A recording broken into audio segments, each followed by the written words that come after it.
After 17 years of absence in a foreign land, he finally returned to Korea. Before him lay a scene shrouded in mist with a cold, desolate building standing as a witness to the buried past. This was not just a return, but the beginning of a journey of revenge and uncovering the truth where all painful memories would be unearthed from the very start. Before him were two urns of ashes, the last remains of his parents, Haejeong and Sunyeok. The silence in the funeral hall made time seem to stand still while the pain silently gnawed at his heart. This was not just a farewell, but the start of a vow. Those responsible for this tragedy would have to pay. The young man stood silently before the memorial portrait, his eyes firm but filled with pain. After 17 years, he had returned, not to lament, but to begin a journey of revenge. The cold question slipped out from the smiling lips: what is the value of a life? To him, it was no longer sacred, but merely the beginning of a plan calculated long ago. Fear filled the eyes of the child, a suffocating feeling when caught between life and death, when everything familiar suddenly vanished. The violent storm that night was like a fateful verdict. 17 years ago, at 10:32 p.m., the boy was swept into tragedy in the sea as the giant ship rocked in a lightning bolt that tore through the sky. In the raging sea, the boy panicked, struggling in the freezing water, desperately calling out for his parents in vain, a heart-wrenching scream amidst the fateful storm. Thunder tore through the night sky, lightning flashed across the rain like a foreboding omen of the disaster that had befallen the boy's life. In the torrential rain amidst the dark ocean, the boy helplessly screamed for his parents, his cry echoing through the storm like it was tearing apart his heart, but all that was met was an endless, cold emptiness. Despite the huge waves and the roaring storm, the boy swam frantically in desperation, his eyes gleaming with a desperate determination, as if he would not give up hope of finding his family again as long as he had a breath left. Amidst the white veil of rain, the boy froze upon seeing a dark figure drifting limply ahead. His heart was as if gripped by extreme fear, knowing that this could be a truth he never wanted to face. The boy struggled in the icy water, crying out for his mother in despair as his trembling hand reached out to the familiar hair, a fragile hope amidst the nightmare that was engulfing everything. Within the swirling, violent waters, the boy clung to his mother's lifeless body. Between the darkness and the stormy sky, the pain was evident on his young face as he touched his beloved parent for the last time. Amidst the raging storm, the boy, having just escaped the water, trembled as he clung to the black rock, his panicked and painful eyes gazing towards the dark sky where his family had just vanished forever. A desperate cry tore through the stormy rain. The boy, with eyes full of panic, reached out to grab his mother, but a violent wave suddenly swept in, pulling him away, completely separating him from his loved one in the nightmare of the sea at night. The small body sank gradually into the cold depths of the sea, his eyes still wide with utmost fear, unable to close. The boy struggled in vain in the deep water, as if still holding on to the hope of finding the embrace of his parents who had forever departed. In a moment of life and death, the boy endured the cruel sensation of suffocation. Despite being surrounded by despair, his eyes burst with life. He had to resurface, had to keep living, even if there was only a glimmer of hope left. In the cold, dark heart of the ocean, the boy struggled among the sinking bodies, his small hands reaching up in despair, as if fighting against a cruel fate.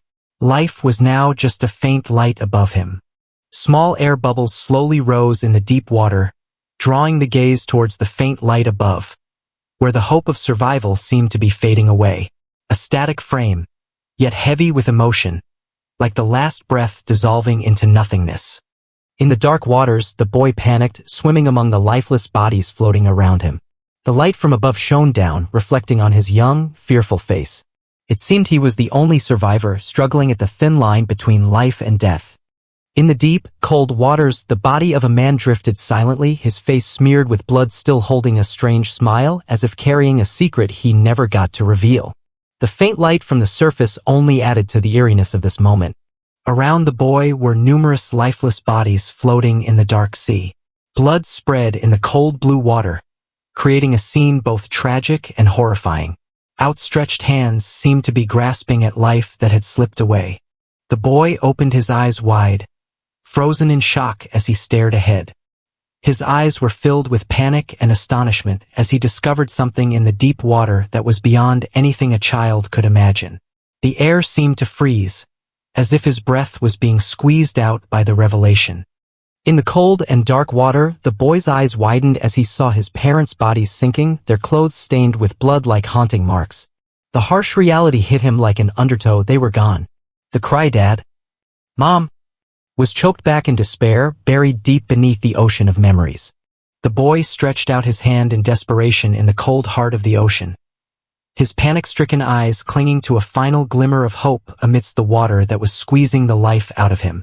There were no more calls, just fear and the instinct to survive, driving him toward the distant surface.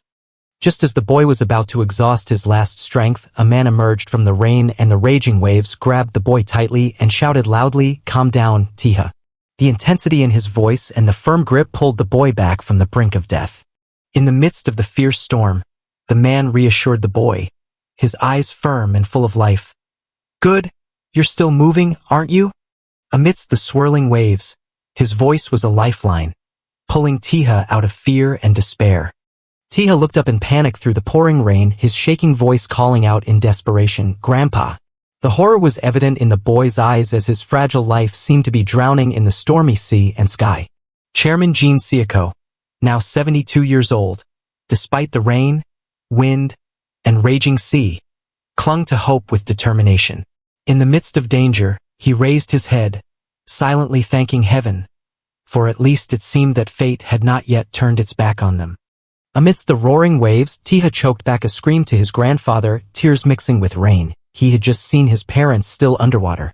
But his grandfather's response was cold and desperate, extinguishing the fragile hope. He knew it was too late to turn back. In the chaotic sea and sky, Jin Seok gripped Taeha's shoulder tightly, his eyes piercing through the rain like a knife. With a gravity he had never shown before, he told his grandson to listen carefully, for what he was about to say would change Taeha's life forever. Taeha was taken aback by his grandfather's words amidst the rushing water. Though his heart was filled with pain, Jin Seok entrusted him with a sacred wish. Taeha was to be the future heir of Cheonggu. In that moment, the fate of a child took a turn toward a path full of challenges and destiny. His grandfather handed Taeha a fountain pen, a small object carrying a great responsibility. It was not just a symbol of inheritance, but also a key to finding the person who could protect him in the future. Lawyer Kim In-soo. Amidst the raging waves, a glimmer of hope was passed on. In the pouring rain, his grandfather tried to convey his final message to Taeha, not to trust anyone and to go to a secret place as soon as he set foot in Korea. But the sentence was cut off by a fateful wave. Taeha could only scream out in panic, "Grandpa." Amidst the raging storm and rising water, Taeha cried out in despair, begging his grandfather to save his parents first. His eyes were filled with tears, staring into the dark water where his parents were still sinking, his young heart shattering with helplessness and fear. Jin Seok silently clenched his fist, his body drenched in water and blood amidst the raging storm. Though his body was severely injured, his eyes still showed determination and deep sorrow as he was forced to make an irreversible decision. Taeha's eyes widened in horror, tears indistinguishable from rainwater. He stammered out a choked, "Grandpa," as if he couldn't believe what was happening before his eyes, a terrible premonition tearing apart his young heart. The boy was stunned, his eyes wide open in despair as he heard the cruel truth. His shaking hand clutched the object his grandfather had left behind, his heart shattered amidst the waves. The loss was no longer a vague fear, it had become a harsh reality beyond salvation. He let go. The final words echoed like a will. "Taeha, you must live, no matter what." Amidst the roaring storm, the warm hand slipped out of reach, leaving the child alone on the cold sea surface with the burden of survival and a future full of hatred. Taeha screamed out in despair amidst the pouring rain as his grandfather's hand slipped out of his grasp.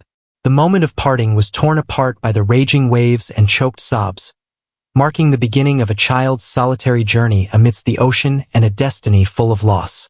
Taeha turned back amidst the raging waves, his shaking eyes catching a glimpse of his grandfather, who was slowly sinking into the darkness of the sea. That moment was frozen in time amidst the storm as the two were separated forever in an irredeemable tragedy. A bolt of lightning tore through the pitch-black night sky, illuminating a fateful moment like a declaration of destiny. The thunder boomed like the cry of the earth and sky, witnessing the sacred last words Taeha had just received. Tragedy, willpower, and burden were beginning to be etched deeply into the young boy's fate. The gentle light of dawn seeped through the emerald-green water, casting upon Taeha's innocent face as he drifted silently amidst the vast ocean. The aftermath of the tragedy still lingered at the corners of his eyes, but in this rare moment of peace, the boy who carried his family's last testament had officially embarked on a journey of survival, carrying both pain and hope. He was the sole survivor and the destined heir. Taeha's face now seemed to have let go of everything, the pain of losing his parents, his grandfather's sacrifice, and the storm he had just endured. He lay still in the crystal-clear water, his eyes half-closed as if in a dream, but the tranquility on his face revealed a deep-seated pain. This was not the end, but the beginning of a fate that had been entrusted to him. The boy's eyes slowly opened amidst the dazzling sunlight reflecting off the water. Despite being exhausted and drained, his eyes still shone with life, a faint spark of awareness amidst the tragedy. It was as if his soul had been pulled back from the brink of despair, with his grandfather's final words still echoing in his heart. Taeha, you must live at all costs. Taeha suddenly woke up in the calm sea and sky after the storm, looking around in bewilderment. The debris floating in the azure water brought back memories of the brutal past. Although his body still trembled and his eyes were not yet steady, something unusual caught his sight, making his small heart tighten. A feeling of unease surged once more. An enormous ship loomed before Taeha, the sunlight reflecting off its metallic surface like a witness to a fateful turning point. The clock read 1:51 p.m. in the Gulf of Aden, a milestone marking a moment of life and death on the high seas. Taeha, tiny amidst the turbulent water, opened his eyes wide, looking up at the ship. Hope surged, mixed with lingering fear. A new life was about to begin, but what he had lost would forever be etched in his heart. A ray of light shone through the windswept long hair, revealing the face of a man with an enigmatic smile. His eyes, hidden in the shadows, exuded confidence and calculation. The appearance of this man signaled a new chapter full of turmoil about to unfold in Taeha's life. It was unclear whether he was a savior or a looming danger. Taeha fell hard to the ground, his body still trembling from exhaustion and shock. His eyes opened wide in panic as he suddenly regained consciousness, as if he had just escaped from a prolonged nightmare in the ocean. His soaked clothes, disheveled hair, and rapid breathing reflected the unsubsided horror. A new journey was beginning, but now the young boy was left all alone. Two foreign men in protective gear, holding guns, looked down at Taeha with surprise and curiosity. One of them, a blond man, chuckled lightly, "Oh, the kid's still alive?" Meanwhile, the clear blue sky and the containers in the background painted a clear picture. Taeha had been rescued onto a cargo ship, but this place didn't seem entirely safe. The atmosphere was both relieved and uneasy because from the looks and weapons of these men, things were only just beginning. The blond man immediately turned around and shouted loudly, informing his superior, "Capo.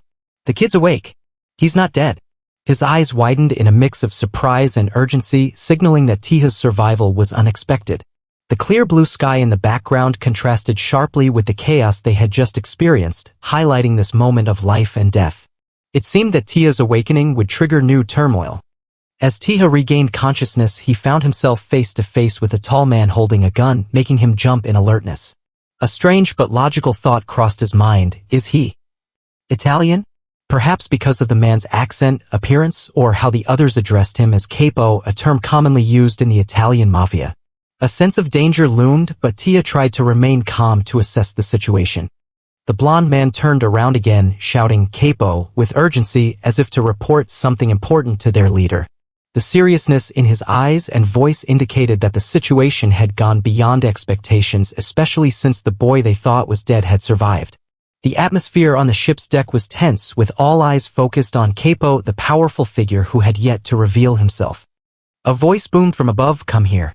The man known as Capo had finally spoken. Standing on the ship's crow's nest, he exuded authority and power as if controlling the entire situation from the top. The dazzling sunlight shone down on the deck, but his voice was as cold as steel, leaving no room for hesitation. The encounter was about to begin, and it would not be simple. Taeha sat slumped on the floor, his eyes still dazed and disoriented from the nightmare he had just experienced. One of the two guards, a red-haired man with a tattoo on his neck, bent down and spoke in a tone that was somewhat softer than usual. "Kid, can you understand us?" Meanwhile, the other guard turned his back and sighed in frustration. "Gosh, she's up there again." It seemed that Keipo was a special figure who stood apart and controlled everything from a distance. Amidst the unfamiliar atmosphere and strange words, Taeha began to realize that he had fallen into the hands of a completely new and unknown force.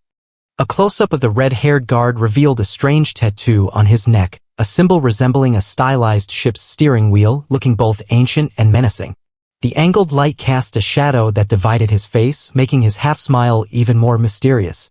The appearance of this tattoo could be a sign that he belonged to a distinct organization, possibly pirates or an armed group with underground power. The boy's face was stern, his sharp eyes gleaming with caution and determination, an expression not typically seen at his age. Despite being soaked and exhausted after the ordeal, he gritted his teeth to remain calm, as if trying to memorize the tattoo on the man's neck. This was a crucial turning point, from a panicked child to someone harboring a will to survive and initial doubts about the world he had been drawn into. Against the bright blue sky, a figure suddenly plummeted from the towering ship's mast. The daring action and extraordinary speed made everything seem frozen in a moment. The woman, whose identity was unclear, had jumped without hesitation, bringing with her a burst of intense and mysterious energy, signaling the arrival of a character who should not be underestimated. This was a moment when the balance could begin to shift. The woman landed on the deck like a black lightning bolt, her knee firmly planted on the ground, her long hair flying wildly with the force of the fall, causing the floor to shake with a loud Kong sound. The boy in front of her froze, his eyes wide with amazement as he stared at the woman who had just descended as if from the sky. Without needing to say a word, her imposing presence and decisive action proved that she was not someone to be taken lightly. A turning point was unfolding before the boy's eyes. The tall woman, with a cold and stern demeanor, leaned down and looked straight at the boy with a mix of suspicion and caution in her eyes. The sea breeze whipped her black vest, causing her long hair to flow like an iron whip against the blue sky. Her question came out like a command. "Kid, how did you get on our ship?" A tone that was both interrogative and warning. Clearly, to her, a mysterious child appearing in the dangerous waters could not be a coincidence. A blond man reported with a naive expression, "Keipo, I think this kid doesn't understand us." Immediately, from above, Keipo, the powerful woman from earlier, erupted in anger. "Then go find someone who can use body language or someone who can translate." The small commotion on the ship's deck further indicated that the boy was in an unfamiliar environment, where everything was beyond his control. The boy stood silently, his eyes lost and anxious. Sweat trickled down his cheekbones, his blue eyes reflecting unease as he failed to understand what those around him were saying. His expression was both bewildered and cautious, as if trying to guess what would happen next in this unfamiliar and tense situation. The boy trembled as he recounted, a yacht was attacked when it passed by, causing the group of adults to freeze, their eyes turning serious. The woman smiled sharply, confirming, "The kid understands us." Then she leaned down and asked directly, "Where are you from?" The boy looked up, his eyes welling up with tears but remaining resolute. "I'm Korean. When the storm came, people with guns boarded the yacht, killed my parents and grandfather." The woman narrowed her eyes, smiling with a hint of intrigue. "So you fell into the sea and then were brought onto an Italian ship? Our Salerno family's ship?" The boy was taken aback, his eyes wide open, his breath seemingly caught in his throat, unable to respond to the woman's probing question. The group of adults laughed loudly, as if the strange story the boy had just told was nothing more than a joke. The woman emphasized, "And not just anywhere, but right in the Gulf of Aden, the Middle East." The atmosphere suddenly turned peculiar, making the boy feel even more lost among these strangers. The woman drew her sword, the cold metal glinting in her hand. She smiled faintly, saying bluntly, "Sorry, but we don't intend to believe in such an overly coincidental story." The air immediately became tense and threatening. Regina Salerno, the head of the Salerno family's commercial branch, coldly drew her sword, looked down at the boy, and asked, "Hey kid, what reason do we have not to throw you back into the sea?" The boy froze, his eyes wild with fear as he stared at the sword tip pointing directly at his forehead, sweat dripping down in fear and helplessness. His throat constricted, the boy tightened his lips, trying to remain calm on the thin line between life and death. A drop of sweat slowly rolled down his cheek, reflecting the rising fear in his heart. The boy hesitantly held out the fountain pen and whispered, "This was a keepsake my grandfather gave me." The woman was momentarily taken aback. The boy declared confidently, I am the grandson of Chairman Jin Seoko of Chonga Group, Korea, the eldest son of Jin Sunyeok. The boy said, returning me to the group will be more beneficial to you than throwing me into the sea. She was taken aback. Chonga Group? The boy remained silent, his determined gaze meeting the woman's skeptical eyes. Regina ordered urgently, quickly check the news from Korea.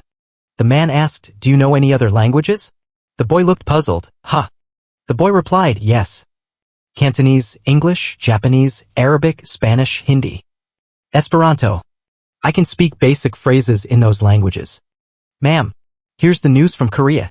The three of them focused intently on the phone screen, their faces tense with a mix of strain and surprise. The woman smiled with great interest, a mysterious spark in her eyes. The woman said sternly, if you can contact someone in Korea, keep this fountain pen. Give it to lawyer Kim In-soo and he will help you. Please contact someone else. Don't contact my family. 1:12 a.m. Seoul, Korea. The man picked up the phone and said, hello? He adjusted his tone and said, since it's international, feel free to speak in English. Regina called and said, have you seen the photo I sent? We're holding the valuable grandson of the group. Should we send him back to Korea? The person in Korea calmly sipped his drink and asked, what do you want? She smiled with satisfaction and made a demand. $10 million. Cash delivery at Russell Trade in the Panama Canal. You have 24 hours. Come in person. I'm busy too, can't waste time talking. If you pay enough, I'll release the person immediately. He put down his glass, coldly picked up the mic, and prepared to give orders. He lowered his voice and counteroffered. $1 million. The man shouted amidst the chaotic party, kill the kid and I'll pay $1 million. He yelled into the phone, kill him within 5 minutes and send me the video. I'll transfer the money immediately. He hesitated, worried. What if I kill him and you don't pay? The villain angrily retorted, you think you can negotiate with me? I can transfer $1 million to you with just 3 clicks. The villain threatened, if you don't kill the kid, I'll expose you as the attackers and pin all the blame on you. He reported back, I've relayed the message. I've contacted the mercenaries around here. Don't worry. The mysterious man sat silently in the darkness, sipping his drink slowly, the fading sunlight casting a cold glow on half his face. The boy stood frozen, his bewildered eyes fixed on the bright phone on the table, surrounded by darkness that felt like a tightening web. The boy's trembling eyes reflected extreme fear as he faced a truth he couldn't bear. The boy muttered softly, his gaze shifting from fear to calmness, as if he had understood the situation he was facing. The woman declared coldly, her eyes sharp as a knife, I've got no more reason to keep you alive. The boy trembled, fell to his knees and begged, please, spare me. The boy stared intently, his voice lowering, do you know what that means? From the start, they planned to kill you to seize power. In my world, this is all too familiar. The boy's shocked and panicked expression as the harsh truth hit him. The group jeered, surrounding the trembling boy in the room, heightening the tense and desperate atmosphere. The boy's legs trembled violently, unable to stand steadily due to extreme fear. The boy gripped the pen tightly, his hand shaking but his eyes burning with determination. A subordinate rushed in, alerting, Capo, we've got an attacker, causing chaos in the room. The subordinate shouted, 3 speedboats and an armed helicopter. All are armed. Armed helicopter? Is it Interpol? No, they're not responding to radio calls. They're ignoring radio calls? Who's crazy enough to do that? She turned back to the child with a cold gaze, her face tense due to the unexpected situation. She gritted her teeth, suspecting that the Korean was searching for the child from the previous call.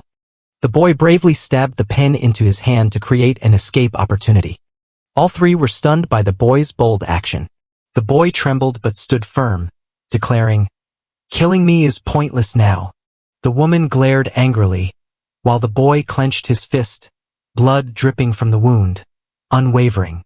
The boy held out his bloody fist with a determined gaze, accept me. As long as I have the power to avenge, I'll be loyal forever. Salerno's tattoo. When did this kid see it? She burst out laughing at the boy's request, her eyes full of contempt.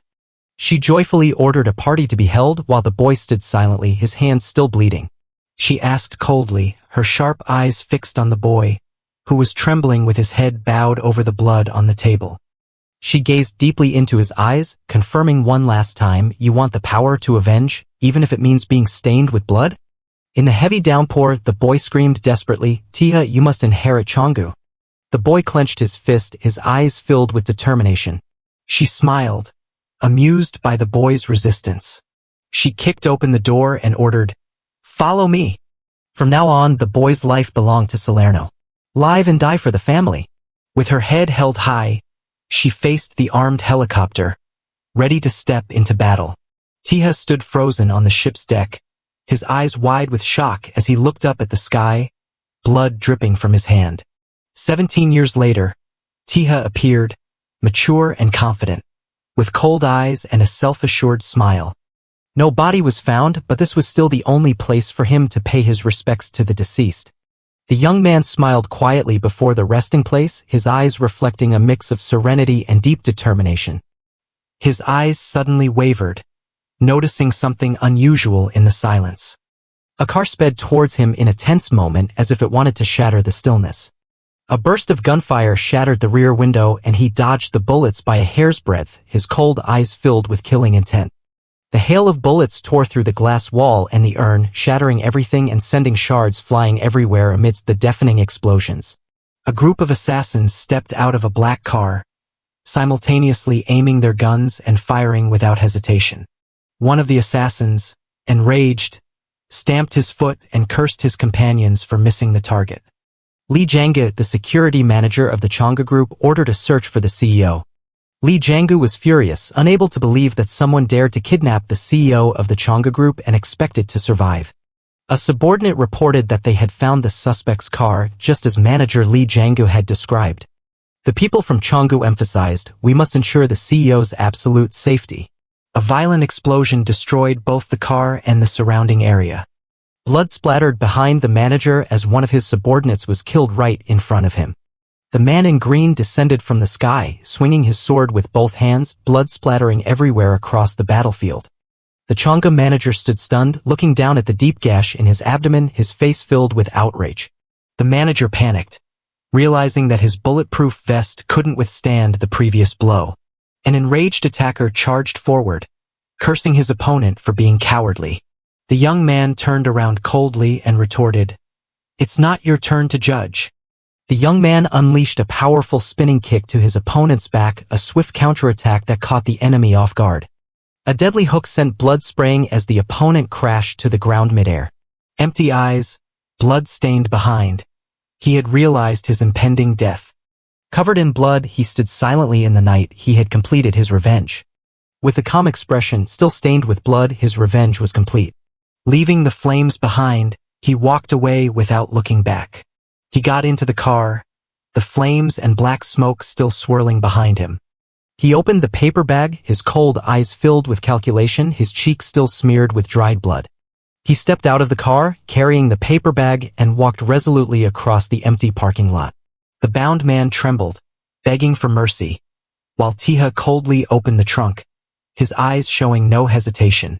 Kim In-soo, the former lawyer of Changgu Electronics, frantically justified that he was just following orders. Taeha opened the trunk, revealing a mysterious golden armor inside. Money scattered around the figure amidst desperate screams. $1 million. CEO. He smiled coldly under the light shining on his blood-stained face. The money promised 17 years ago seems to be overdue. The man stuttered in panic. Damn it, $1 million. A cold voice echoed through the microphone. The metal lighter opened with a click, a cold light flickering in the sleeve of his vest. The blue flame reflected on the vest fabric, creating a tense atmosphere before the impending action. The lighter's flame illuminated the frightened man's face, his words revealing a revenge predetermined by the past. He coldly raised his hand, the flame from the lighter surging. The end was near. The lawyer screamed in despair as the flames consumed his body amidst the pile of money. Taeha walked through the burning flames, his expressionless eyes watching his enemy scream in agony. Taeha stood before the burning car, smiling lightly as if he had finally shed his burden. Taeha lit a cigarette, whispering his name and his parents, his eyes filled with a vengeful emotion. Taeha bowed his head, the flame of the lighter whispering, "Sorry for being late." Black smoke swirls up to the sky, ashes fluttering under the sunlight piercing through the clouds, a conclusion both tragic and serene. Taking slow steps among the corpses and smoke, he takes a drag on a cigarette, his eyes calm amidst the bloody hell. A peaceful morning in the neighborhood with a clear blue sky, modern buildings and puppy pet stores lining the street, marking the beginning of a seemingly ordinary day. The male protagonist appears, his face cold, wearing a black mask, his sharp and focused eyes fixed ahead as he rushes in at high speed, a sign that a tense confrontation is about to unfold. Two men in suits, armed and shouting in anger upon discovering the protagonist's intrusion. One yells, "You maniac! Who do you think this is?" And the other orders, "Kill him." The scene instantly turns fiery and dangerous. The protagonist charges between the two bodyguards, delivering a fatal blow in an instant, blood splattering everywhere, leaving no chance for resistance. The protagonist's cold gaze cuts through the blood, reflecting his resolute and calm demeanor amidst the chaos. The protagonist walks coldly among the dead bodies, his hands still clenched around the bloody knife, his figure exuding an aura of an unstoppable avenger. The protagonist approaches an employee wearing protective clothing, who is frightened and sitting on the floor, blood still on the table and file cabinets, the atmosphere tense and suffocating. The man in a blue shirt, his face panic-stricken, sweating profusely, looks up trembling and stammers, Who sent you?" Fear evident in his eyes. The man shouts in desperation, trying to warn, "You don't know who we work for. It's Chonggu, you fool."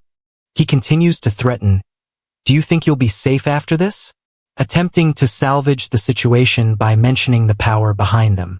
The young man calmly wipes the blood off his knife, his eyes cold and indifferent, reminding, "AH Holdings, a private security company hired by Chonggu."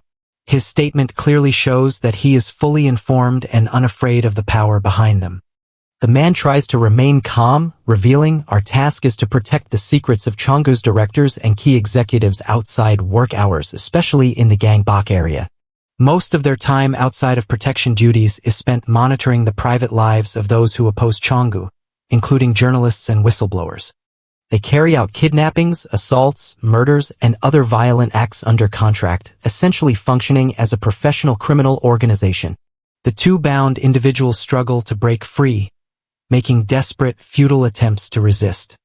The masked man stands coldly, throwing the knife to the ground in front of the two bound hostages, his gaze full of menace. He orders the three hostages to leave and warns that no one is to reveal that they saw him. A flash of red against a white background signals the sudden appearance of a new character. The three bound individuals, now freed, sit stunned around the fallen knife on the floor, still shaken by what just happened. An elderly man, knife in hand, approaches the masked young man, his eyes hesitant as if contemplating something, suddenly heightening the tension. The elderly man shouts thanks as he makes a hasty escape, but his rushed action draws the attention of the captors, catching the masked young man off guard and prompting one of the henchmen to shout in response to the chaos. The white-haired young man turns back upon hearing the shout, "Hui," his face bruised and his eyes full of anger. The man in a blue shirt frantically asks if the attacker is a relative of the victims amidst the scene of death and bloodshed in the office. The masked man makes a phone call, stating that it's hard to talk with the others still there. He requests the schedule of high-ranking executives for the week, emphasizing that emergency meeting directive number 1 has been issued. The panicked man refuses to disclose information, fearing he will be killed along with his family if he talks. He threatens to gouge out the other's eyes if he doesn't confess, asking him to raise his hand if he wants to talk. The building screen displays news that the Chonggu Elephants team has made it to the Korean series finals for the 12th consecutive time. A group of homeless people gather to eat on the stairs in the morning light, surrounded by trash, empty bottles, and posters stuck to the wall. A dead cockroach lies on its back on the tile floor, surrounded by scattered leaflets in the daylight. A man steps on the dead cockroach, crushing it underfoot. The protagonist contemplates smoking Korean cigarettes instead of cigars because cigars would be too conspicuous in the crowd. A city traffic scene with the sound of car horns. He has returned to Korea after a long absence. But this country has gone mad. The president addresses the public, promising benefits for all citizens, a populist promise amidst social chaos and contradictions. The president declares strongly to the nation, vowing to use all constitutional powers to wage war against crime and violence, a resolute political promise amidst social turmoil. While passionately declaring the eradication of crime, the president faces the very reality he denies. The president, who had declared war on criminal organizations, is assassinated shortly after his speech. The year 1990 closes a term in blood, warning that the war against the darkness is not won by mere rhetoric. Following the president's death, no one dares to stand up to restore order. The police gradually collaborate with private organizations and the country sinks into a vortex of violence and money. Amidst a seemingly peaceful society, he walks silently, a man carrying a bloody past, returning to where it all began. Changa colludes with criminal organizations to manipulate the media and eliminate opponents. Right now, in front of him, walls are plastered with faces backed by money and violence, lies that have become the new norm. The manipulated media has made people forget about politics. Even if a dog were to run for president, they would trust and vote for it as long as it was marketed skillfully enough. Among the flashy skyscrapers, the ramshackle slums sit next to them like a deliberately forgotten stain. Yet, people still believe that Cheonggu is a corporation of the people. A blind faith amidst a harsh reality of polarization. The young man steps through the glass door, his eyes cold and his demeanor calm, as if he is familiar with every false mask in the society, a tranquil presence carrying an impending storm. He walks into the convenience store, greeted with a casual, everyday smile. But no one knows that the person who just passed the counter is the epicenter of an impending wave that will sweep away this artificial order. With a cold expression, he hands over money to the counter staff, requesting a pack of cigarettes. Not just any cigarettes, but a specific kind, potentially a sign of a much larger plan. The counter staff looks at the young man handing over the money, a dubious expression on his face. He can't understand why the request is so peculiar, but still tries to serve, showing the growing strangeness in the air. His cold eyes light up in the space with a serious and confident air, as if nothing around him can throw him off course. Both of them hand over money almost simultaneously, their eyes meeting in surprise and challenge. The seemingly harmless competition inadvertently reveals a deep, unexplained connection between the two mysterious men. The air between them suddenly becomes as tense as a bowstring. Their eyes lock, the tension silently enveloping the surrounding space. There are no words, just a silent confrontation between the two men, each holding a secret yet to be revealed. They stand still, but inside they are calculating wordlessly. The female staff member smiles awkwardly, slightly nervous as she informs the customer. This scene contrasts sharply with the tension and danger enveloping the space, where difficult decisions and dark secrets remain unexposed. His sigh seems to shatter the air around him, revealing the frustration and tension weighing heavily on his shoulders. In a world full of schemes and crime, one cannot simply overlook things, and those decisions are still waiting to be made. Despite being the first to arrive and clearly not lacking money, he voluntarily yields to someone else. Not because he is weak, but simply because trivial things are not worth occupying the mind of someone with much larger plans. He smiles smugly, thinking he has just won a small victory. But he doesn't know that what he has just been given is just a cigarette, not worth bothering about in the game the other person is quietly setting up. As soon as he steps out the door, he is blocked. A cold, black-clad man stands in his way, his tone polite but his eyes as sharp as a knife, signaling the start of an unfriendly conversation. Everything is part of his plan. He smiles faintly, extending his hand with a courteous gesture but unable to hide the calculation in his eyes. A seemingly harmless suggestion, just one cigarette, is a way for him to probe the other person's reaction. Every step, every word is carefully considered like a chess piece on a large board. The young man in a brown jacket bursts out laughing, half joking and half challenging. The response seems casual, but his eyes contain a hint of vigilance, as if he is testing the other person's reaction. In an unofficial contest, every word can be a subtle attack. The protagonist flashes a vague smile, his tone indifferent but not lacking in charm. He says he bought cigarettes just to try once, but his sharp eyes and confident demeanor make it hard to believe his words. The scene shows the man lightly waving his hand, a confident gesture, his face elated without hiding it. He steps out of the store as if everything is under his control, carrying an unpredictable and captivating attitude. He gently takes out a cigarette, his cold eye scanning it. A fleeting question, do you remember this tasteless thing? He stands watching the receding back, his tone casual but full of hidden meaning. You'll get caught smoking here. Remember to use the smoking room. A light warning, but it makes the other person pause for a moment. After 17 years of navigating the mafia world, he no longer needs anyone to teach him how to hold his head high or how to hold a cigarette to show others. This is someone you don't mess with. With just one glance, he can gauge the other person's position in the power hierarchy. 17 years have not dulled this instinct but made it sharper. The other man just stands there, saying nothing, but the pressure he emits makes the person facing him feel a chill. Experience tells him that this person is not an amateur. In that brief moment, he silently compared the other person to the monsters he had faced in a foreign land. A question flashed in his mind. Could it be that in South Korea, talented and formidable individuals are so easily encountered? He turned his head slightly, his eyes cold but with a hint of interest. After many years in the underworld, it was rare for anyone to make him turn back. But this time, things seemed to be getting interesting. As the setting sun cast a fiery glow over the room, a man in a yellow jacket silently stepped through the splattered blood. Bodies were scattered everywhere, and the stench of gunpowder and charred flesh filled the air. Without hesitation, he calmly moved forward as if this were just another ordinary day in the world of a cold-blooded killer.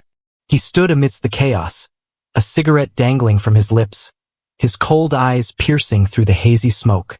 The bloodstains on the wall and the bodies at his feet only accentuated the arrogance and danger emanating from a man accustomed to living in the shadows. The sword at his waist gleamed with a silent yet absolute warning. In the blood-stained room with flickering lights, he sat down, his cold eyes surveying the pile of bodies at his feet as if inspecting a heap of garbage. A half-burned cigarette hung from the corner of his mouth, his hand clenched tightly in silence. No words were needed, his aura as a killer told it all. His eyes were as sharp as a blade as he glanced over the bodies below and whispered his assessment. The cut was just right for perfect sashimi. It was an instinct born from living too long in a blood-soaked world. He gently touched his finger to the still warm pool of blood, leaving a smudged trail in the air. No words were necessary. That single gesture was enough to confirm that he was no stranger to the stench of death. Amidst the blood-stained room, he slowly pressed the phone to his ear, his voice as calm as if he had just woken up on a peaceful morning. Yes, it's me. The simple statement made everything around him colder than the corpses at his feet. While bodies still lay scattered at his feet, he stepped out of the blood-soaked room, nonchalantly holding the phone to his ear. His voice carried a hint of irritation. What's going on? I told you not to call at this hour. The person on the other end reminded him of a meeting, but his expression remained unconcerned, as if there were no boundary between killing and everyday work. He coldly issued an order over the phone, his eyes still indifferent amidst the bloody scene. No hesitation, no wavering, just a decisive, postpone it. For him, all schedules were flexible except for the purges. On the deserted rooftop, the sniper rifle still lay, cold and precise. Under the slanting afternoon light, the body of a woman slumped on a chair, unable to react. The man who had killed Vice Chairman Kim In-soo was now targeting a new victim. No one knew who he was, all they knew was that this time he had come for a different name. As the wine-red sunset faded, the man sat calmly, but the eyes behind him gradually darkened upon hearing the bad news. The security company that was supposed to cooperate today had lost all contact. When his men arrived, all they found were blood-soaked corpses in a dark room. A conspiracy had begun, and he was the next target. In the suffocating space filled with files and dried blood, he sat beside the body of a fallen guard. His sharp eyes scanned the deep wound, his low voice concluding, this was a lone attack carried out with just one sword. The ruthless precision indicated that the perpetrator was not only strong but also extremely skilled. He leaned forward, the ember of his cigarette casting a suggestive smile on his face.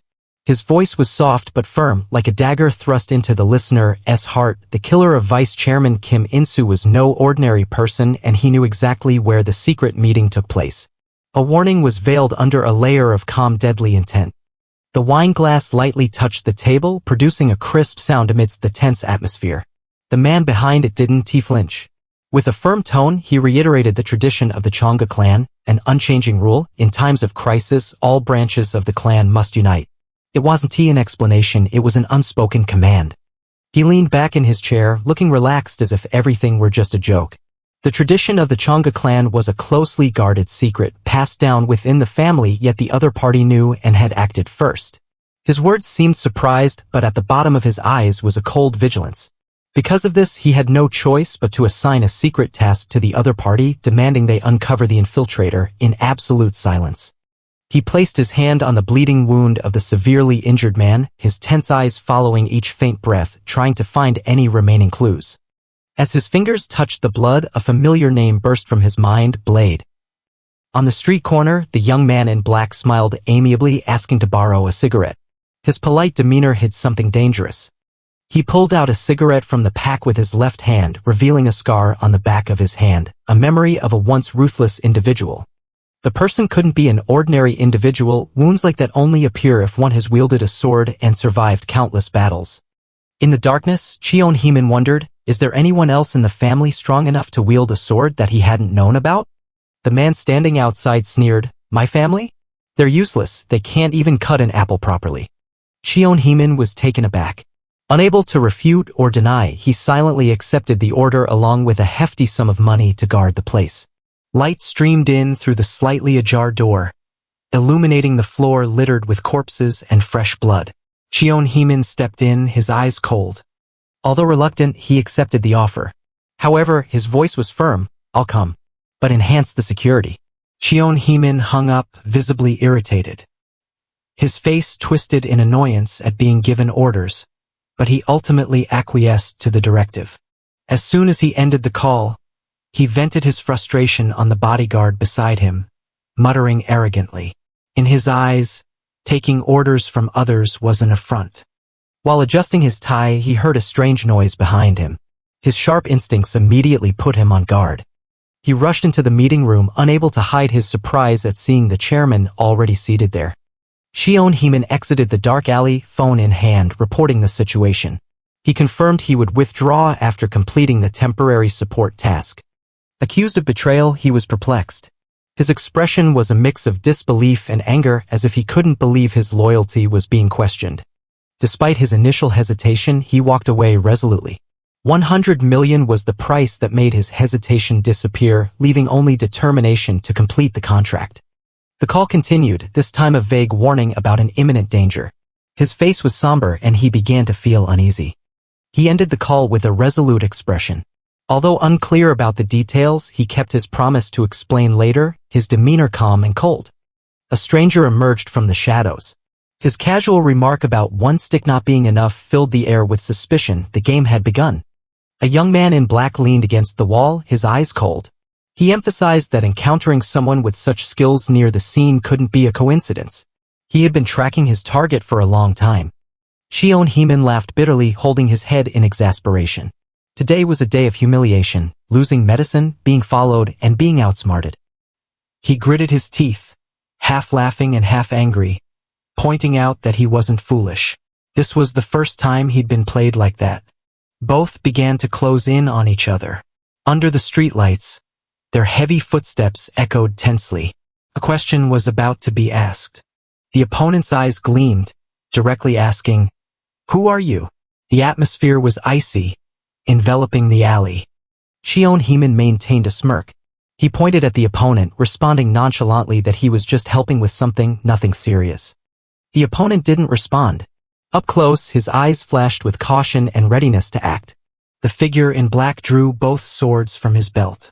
His stance was fluid, ready for confrontation. There was no turning back. The swords clashed swiftly. The two faced each other inches apart. Their expressions were stern and resolute. Cheon Heemin's eyes widened, his pupils constricting. He was taken aback by the opponent's reaction and strength. His eyes opened wide, flashing with utter astonishment.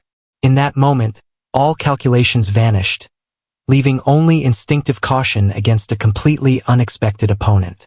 The cold blade tore through the air, descending like a whirlwind. He gritted his teeth, enduring the slashes that cut through his flesh, but his eyes never wavered. The real battle had begun. Both swung their swords in a fateful moment. One leapt down from the sky like a thunderbolt. The other looked up, countering with a decisive slash. The swords intersected, sparks flying in the dark night, marking the beginning of a merciless battle. He gripped the hilt tightly, his eyes tense but unwavering. Under the fluttering cloak was the determination of someone who refused to lose. He had to win this battle. The sword sliced through the wind, carrying condensed murderous intent. A slash without hesitation, enough to make the enemy hear only the whistling wind before being swept into a cold steel storm. The blade sliced past the wall, leaving a long, brutal scar. He leapt up, his survival instincts kicking in, narrowly avoiding the attack in a hair's breadth between life and death. As soon as he dodged, he counterattacked with a surprise move. Metal pipes shot out from his hand like rain, tearing through the air towards his opponent, his eyes showing no hesitation. He leaned to dodge the attack by a hair's breadth, but what fell before him left him stunned. The steel pipe had been cut. He didn't even notice when. His face stiffened, his eyes reflecting the sharpness of a silent slash. The deserted alley was filled with the remnants of the battle, but the enemy had vanished without a trace. His suspicious gaze swept through the darkness. Where did he go? Under the dim light, he bent down, panting heavily, with cold sweat soaking his forehead. His unfocused eyes looked down at something protruding from the ground. That was wriggling. Both of them charged down like two sharp blades tearing through the night, each landing a fatal blow, as if by unspoken agreement, striking at the very line between life and death. In the moment the blade was about to strike, his eyes blazed with a mixture of shocking killing intent and anger. Although he had just escaped danger, he still managed a defiant smile, the kind of smile that someone who knows they are always living on the edge of misfortune and death would make. Under the cold, blue moonlight, he stood still, his hand tightly gripping the hilt of his sword, his eyes following the figure of the strange person who was hovering in midair, a creature that didn't belong to this world.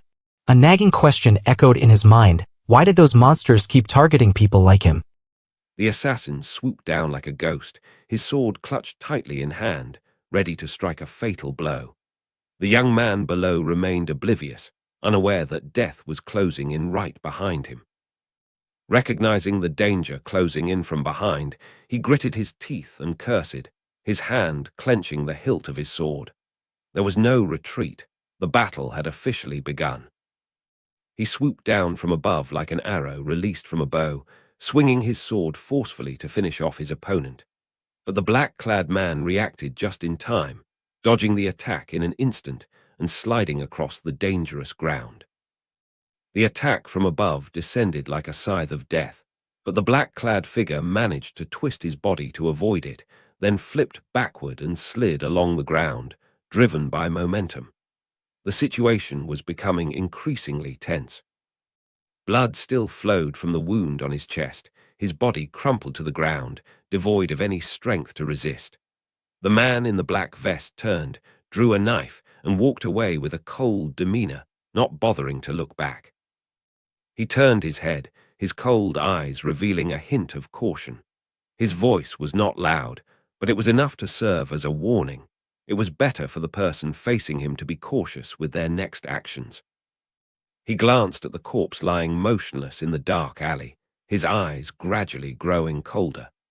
The unusual nature of the incident made him unable to consider it just an ordinary accident. Although blood still stained his collar, he smiled defiantly. His hoarse voice rose like a warning that he was not dead yet, and revenge might have just begun. He turned away, his voice as cold as tempered steel on a dark night. For him, rules were not meant to be compromised. They were for survival and for eliminating the right targets. His eyes were as sharp as a razor, and his voice rang out like an absolute command. There would be no pursuit, no interference. Cross the boundary just once more, and the price to pay would be one's life. Lying limp in the darkness, he still couldn't understand that this time being spared was the final warning.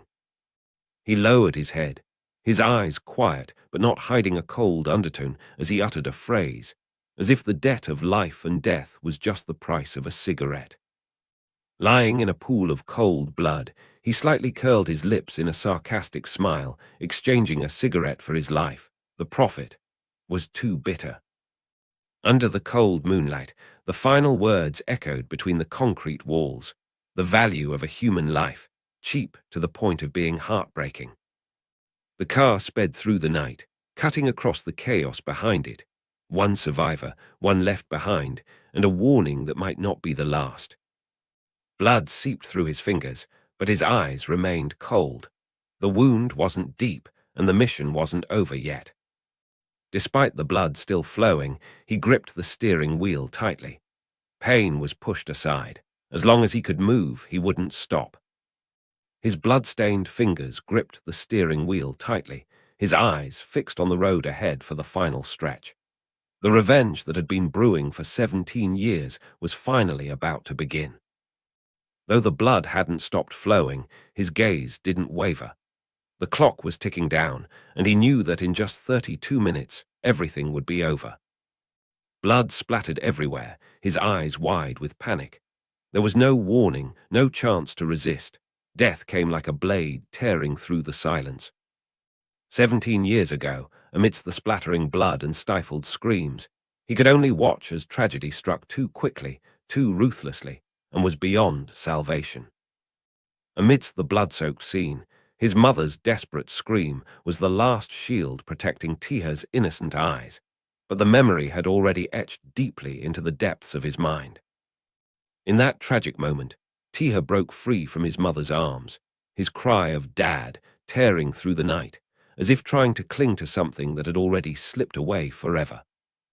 In the room reeking of blood and gunpowder, the young Taeha stood frozen, witnessing his father shielding him, facing the enemy's gun.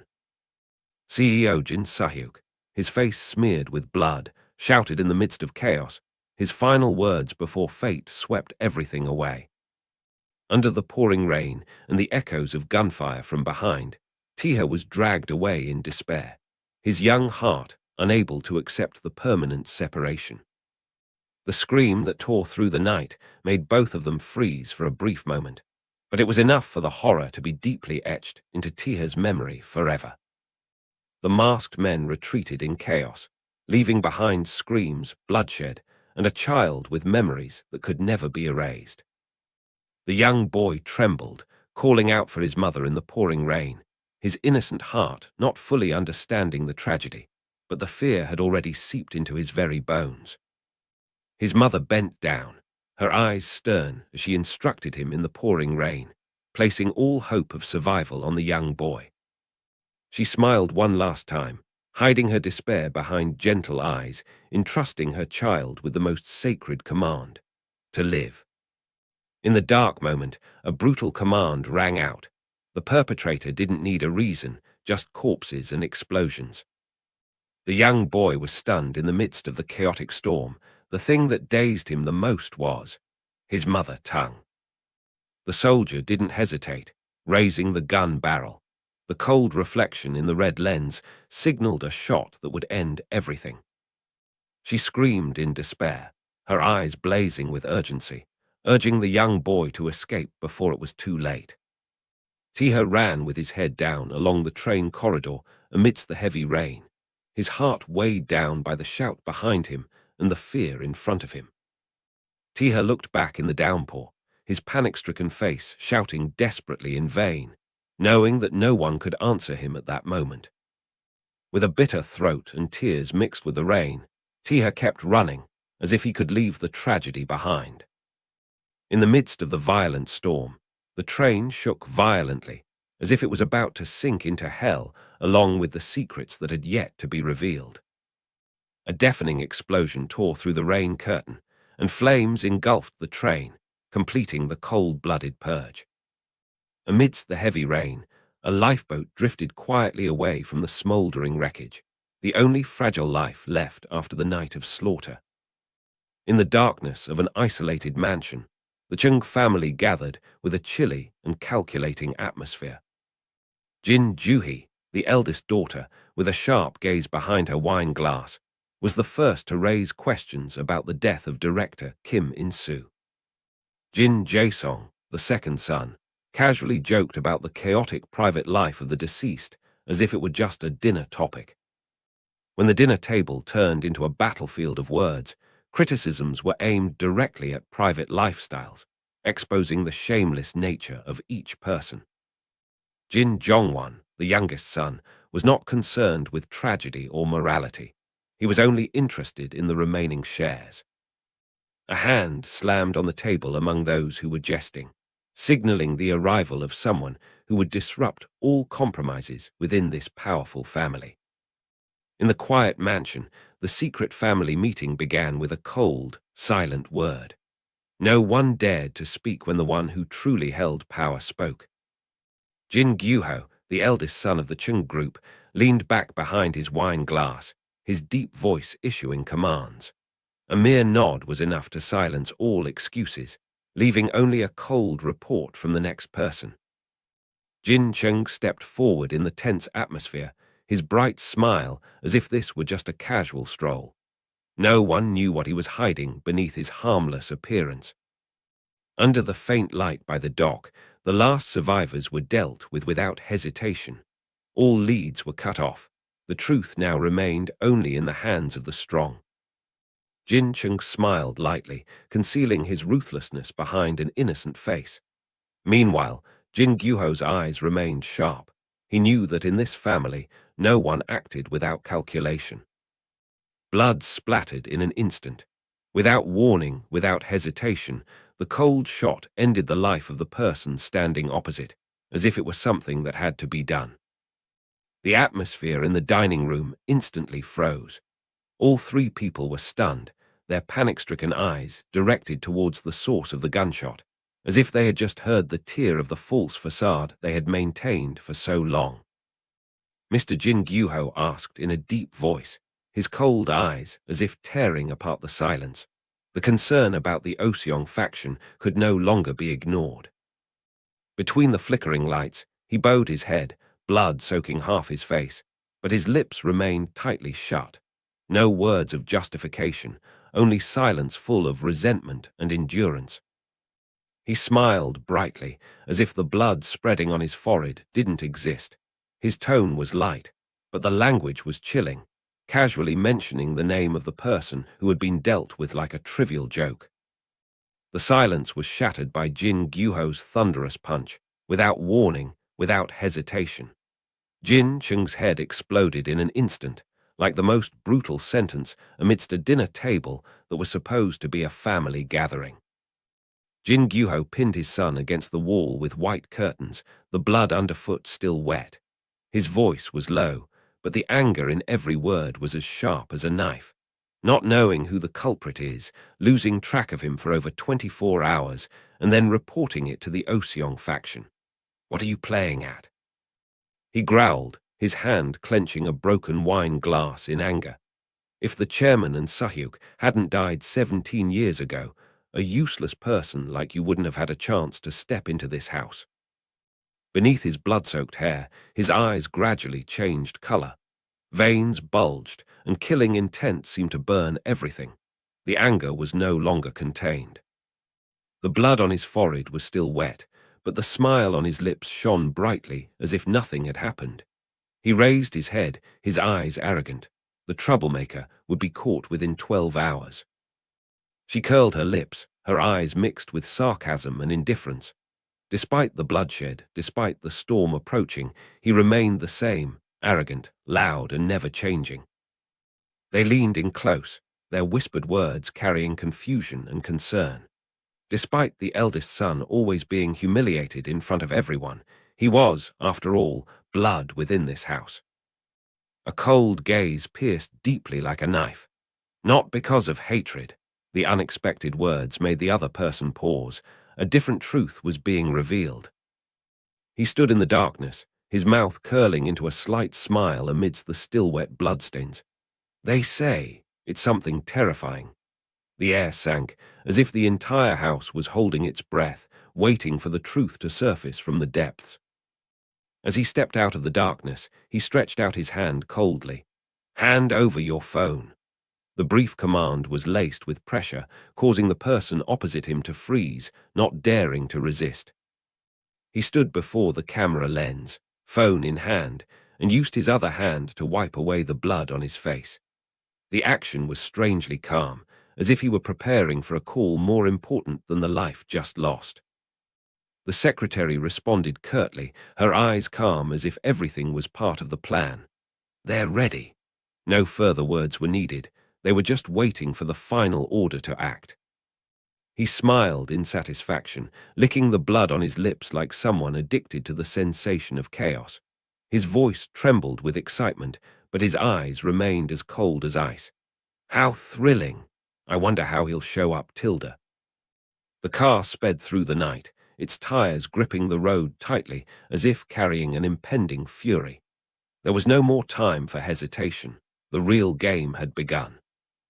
For 17 years, he had relentlessly hunted down every trace of Chungu, uncovering secrets and ghosts, bringing them all to light. For the fateful day, there could be no forgiveness. As combat helicopters thundered across the sky, the young woman stood steadfast on the ship's deck, her back straight, holding two short swords.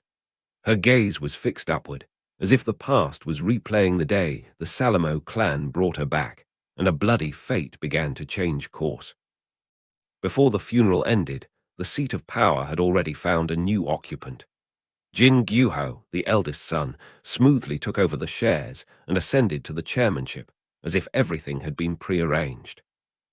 Jin Gyuho did not miss the opportunity.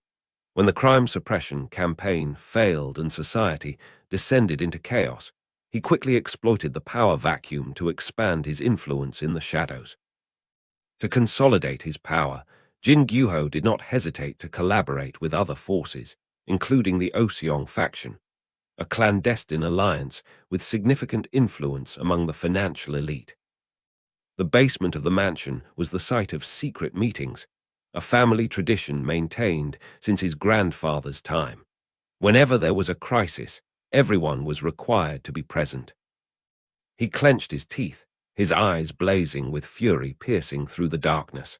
From start to finish, the rules within the family had never changed, and he wouldn't allow it to.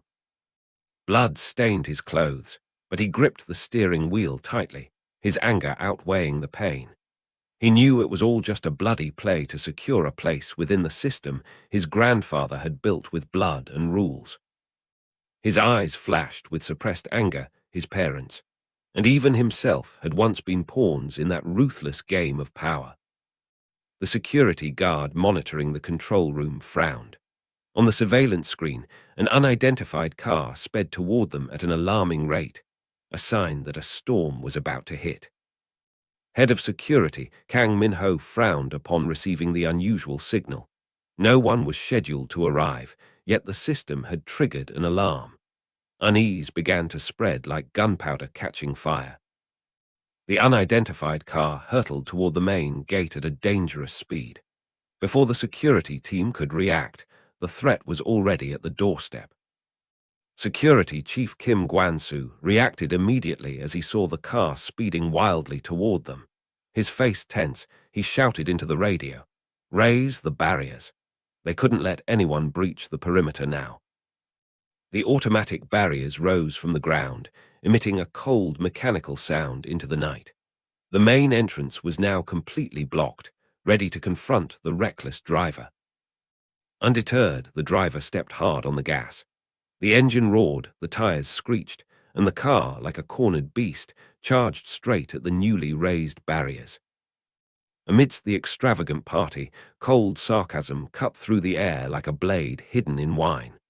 They laughed and spoke, but every word was aimed at the person who had lived in weakness.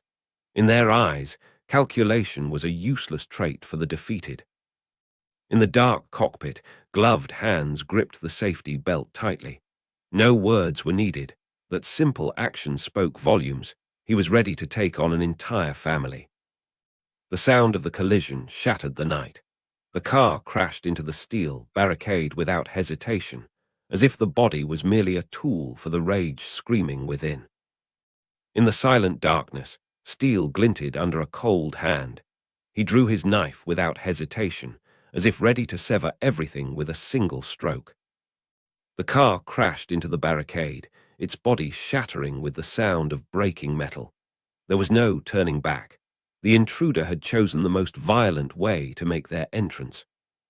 The headlights swept across, accompanied by the roar of the engine, causing the bodyguards to look up in shock.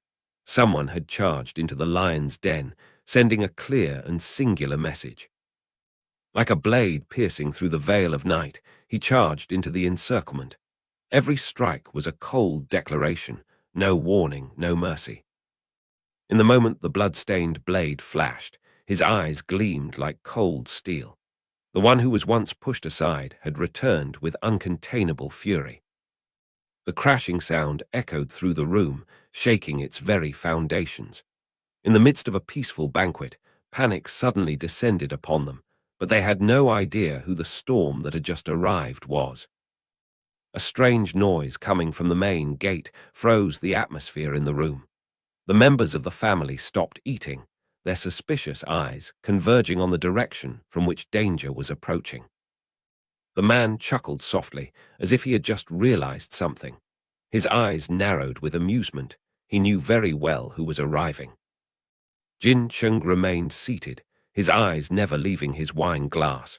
His voice was calm, but it sent a chill down the spines of everyone at the table. He knew exactly who had just arrived and had no intention of stopping them. The man was taken aback, his lips trembling as if he couldn't believe what he had just heard. Panic was evident on his face. He had no idea that the storm had truly arrived at the doorstep. The entire hall erupted into chaos in an instant. Jin Chung and the members of the Jin family were caught off guard, surrounded by strangers with guns pointed directly at them. The butler was silenced before he could even speak. The power they once held was now nothing more than a shadow. Jin Sina jumped up in panic, her voice trembling as she struggled to believe her eyes. Her eyes were wide with fear, her hand raised instinctively as if to protect herself from the sudden threat that had descended upon them in the middle of what seemed like a peaceful banquet. Jin Gyuho roared with anger, unable to accept that he was being betrayed by his own bodyguards. He stood up abruptly, his eyes filled with shock and rage, shouting out in the midst of the chaos that had engulfed the dining room. Jin Gyuho sat silently at the dinner table, his back straight, his cold eyes fixed on the guns pointed at his family members. Without needing to turn around, he controlled the situation, a predator watching its prey struggle in vain. The air was thick with tension, all eyes on the man who once held absolute power. Jin Gyuho clenched his jaw, his eyes burning with anger and resentment as he stared at Jin Chung, the one who was betraying him right before his eyes. His anger was boiling over, but he remained calm, unable to believe that the younger brother he had once supported would dare to turn against him in front of the entire family. Jin Chung smiled arrogantly, his eyes gleaming with mockery as he looked straight at Jin Gyuho. His voice was light, but every word cut deep into the other man's heart, a fatal blow delivered not with a gun, but with the truth that everyone had been avoiding. You knew this would happen sooner or later. Jin Chung's smile was gone, replaced by a cold, piercing gaze that weighed heavily on Jin Gyuho like an undeniable verdict. He looked straight at his cousin, his voice low and deadly. The reason you hate me, isn't it because you're afraid of losing that seat, afraid that one day you'll end up like our grandfather, replaced, forgotten? He didn't need to shout. Every word was enough to leave the other man speechless. The bodyguards immediately reacted when they spotted Taeha breaking into the villa grounds. Panicked shouts erupted. "We're under attack. Get your weapons." Despite being alone, Taeha threw the entire security system into chaos. His return wasn't for negotiations, but the beginning of a bloody battle. Jang Myung slammed his fist on the table, standing up abruptly with a tense and visibly shaken expression. He shouted into the growing chaos, "Jin Chung, have you gone mad?" Jin Chung's presence was like a knife stabbing into the trust and power they had built over the years. The room was filled with cries of panic. One of the high-ranking members, Choi Di-hyun, jumped up, unable to believe his eyes as Jin Chung had his men point guns at the dinner table. His voice trembled with anger and fear. "What are you doing, Jin Chung? How dare you point guns at people in this house?" No one expected the so-called family to fall apart so quickly. Jin Chung shrugged, feigning innocence with a bewildered expression, as if he were an outsider in the chaos. With an innocent gaze and a light tone, he said, "Me. I didn't do anything. But everyone knew it was his pretended naivety that made the atmosphere even more suffocating. In the chaos, Yu Yi-guk slammed the table and stood up, shouting furiously, "Are you kidding me, you bastard?" Next to him, Han Du-yan also lost his composure, yelling at the armed men, "Are you crazy? Put your guns down." 2 generations, 2 states of panic, but sharing the same fear, they all understood that this power game had gone too far. Kwan Yura turned her head, giving Moon Yeomin a cold, suspicious stare. In the midst of the conflict and gunfire, she cut straight to the question. "Moon Yeomin, are you siding with Jin Chung?" This inquiry was enough to expose the wavering loyalty at the hypocritical dinner table. Moon Yeomin bowed his head, his calm and resolute voice saying, "I'm sorry, young lady." As a close bodyguard to Jin Juhi, the eldest daughter, he chose to betray his master. In this moment, his loyalty was no longer with the Jin family, but with the one who truly held the power of life and death, Jin Chung.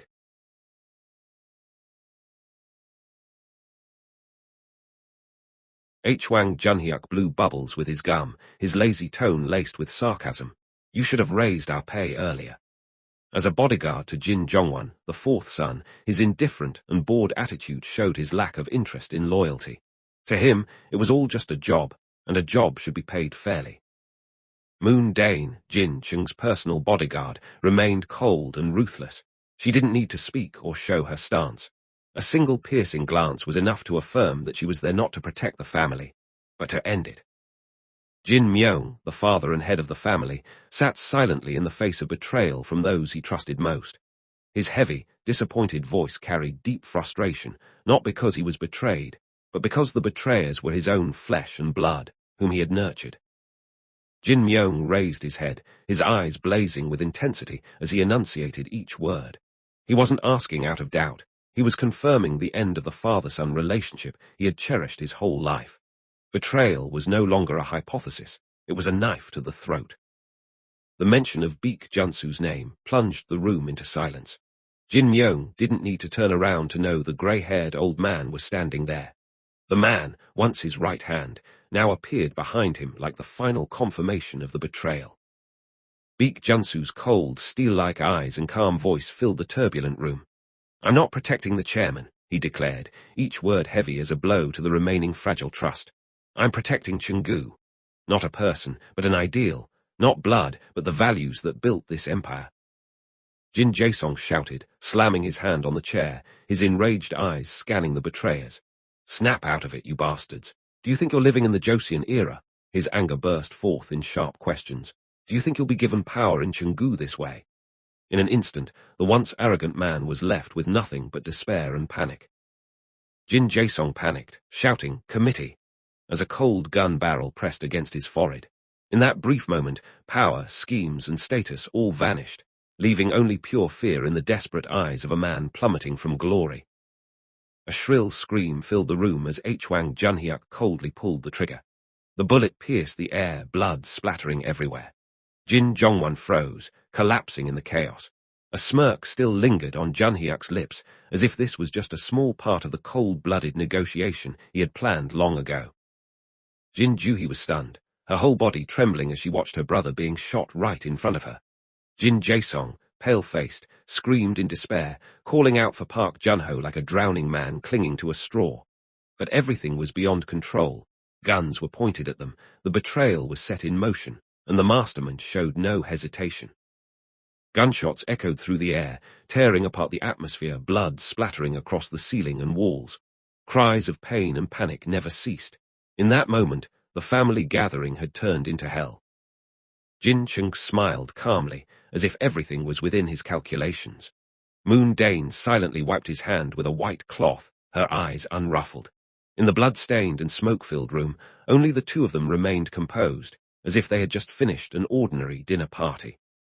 From under the blood-stained table, a figure quietly emerged. The sound of footsteps was light but decisive, bringing with it the tense air compressed in the deadly room. Jin Chung stepped out of the shadows, facing the cold gaze of the middle-aged man. No shots were fired, no words were spoken, yet the truth was laid bare. The man had always known, he just couldn't stop today's arrival. Park Jun-ho silently took back the gun from Jin Chung. As Jin Chung casually recounted the family tragedy like a form of entertainment, a faint smile appeared on his lips, revealing a hint of mockery. Every word he spoke stripped away the mask of morality the family had worn, exposing the rot beneath their lavish parties. Jin Yijun gritted his teeth, his angry eyes blazing, finally voicing the words he had buried for years. He had always sensed that Jin Chung was behind every misfortune, and that's why he had tried to keep his distance. But now, with the truth revealed, regret and hatred mingled in the wrinkles on his face. Jin Chung smiled coldly, his finger lightly shaking the gun like a harmless toy. His eyes sparkled with contempt as he accused. It was Jin Yijun who had ordered the murder of his grandfather and brother. In the tension-filled room, those words cut like a knife into the family's past. Jin Chung pointed the gun at Jin Yijun's forehead, his cold eyes piercing through the past. He gritted his teeth, recalling the fateful day 17 years ago, the unjust deployment to the Gulf of Aden, where his loved ones didn't deserve to die. He didn't need evidence. In his heart, he had the answer. Jin Yijun was the one who had sent them to their deaths under the guise of a special mission. Jin Yijun screamed, the gun pressed against his forehead like a desperate man, his face distorted by ambition and fear. He didn't deny it, nor did he repent. To him, it was all just a game of power. If Chairman Sunyeok had left the position to his son, then people like him would never have had a standing. The raw truth was revealed in his scream. Betrayal was a matter of survival. Jin Chung gritted his teeth, pressing the gun against the man he once called father, his eyes burning with fury. His voice was suppressed, trembling with resentment. "Why, you designated me as your successor, and yet—" The sentence was left unfinished, his hand tightening around the gun, as if he wanted to crush the years of deception and betrayal. This was no longer a purge, but a sentence for the lies hidden behind the guise of family ties. As Jin Chung leaned in close, the eyes of the former family head flashed with fear. Cold sweat broke out, reflecting the light from the ceiling like a cut straight into his crumbling pride. No excuse could cover the truth anymore. This wasn't a dialogue. It was the final verdict from the son he had once abandoned. Jin Chung stared straight into his eyes, the cold light reflecting in his murderous pupils. His whispered voice cut deep into the heart. "Because I knew that if I gave you the position of heir, my death would come right after." There was no doubt between them. There had never been trust, only deadly games waiting to erupt. Jin Chung sneered, the gun still pressed against the traitor's forehead. "That's right," he admitted, his voice as calm as if he were discussing trivial matters. "But now that you've said it yourself, I feel quite annoyed." In the space filled with the smell of gunpowder and blood, his anger didn't erupt in a scream. It was the chilling calmness of a man who had prepared for this scene for 17 years. His face was drenched in sweat, but Jin Sunyeok's eyes remained defiant as he stared into the gun barrel, his voice cold. "Even if you kill me right here, you'll never sit in the chairman's seat." His eyes no longer held fear, but a steely conviction in a power that had been predetermined long ago, far beyond the recklessness of the man before him. Jin Chung chuckled dryly, spinning the gun as if it were a toy. The light from above highlighted the frightening nonchalance on his face. "Because," he tilted his head slightly, a faint smile on his lips. "Ah, I know." The air seemed to thicken, and Jin Sunyeok felt suffocated by the vague response, more so than by the gun barrel moments before. Jin Chung tilted his head further, his cold smile widening. He quoted the committee's clause with a smug tone.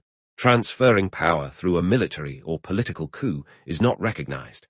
That's the law of the committee, isn't it?" His words were like a sharp blade, cutting away the last remnants of illusion in Jin Sunyeok's mind. Park Junho walked slowly forward, his eyes as cold as forged steel. His voice was low and sharp, like a knife circling his opponent's neck. "But what should I do now?" Without a weapon in hand, just his footsteps and gaze made the air heavy and suffocating. He froze upon hearing that the riotous group outside wasn't his own. Confusion and fear mingled in his eyes as he stuttered. "What, then? Who's behind it?"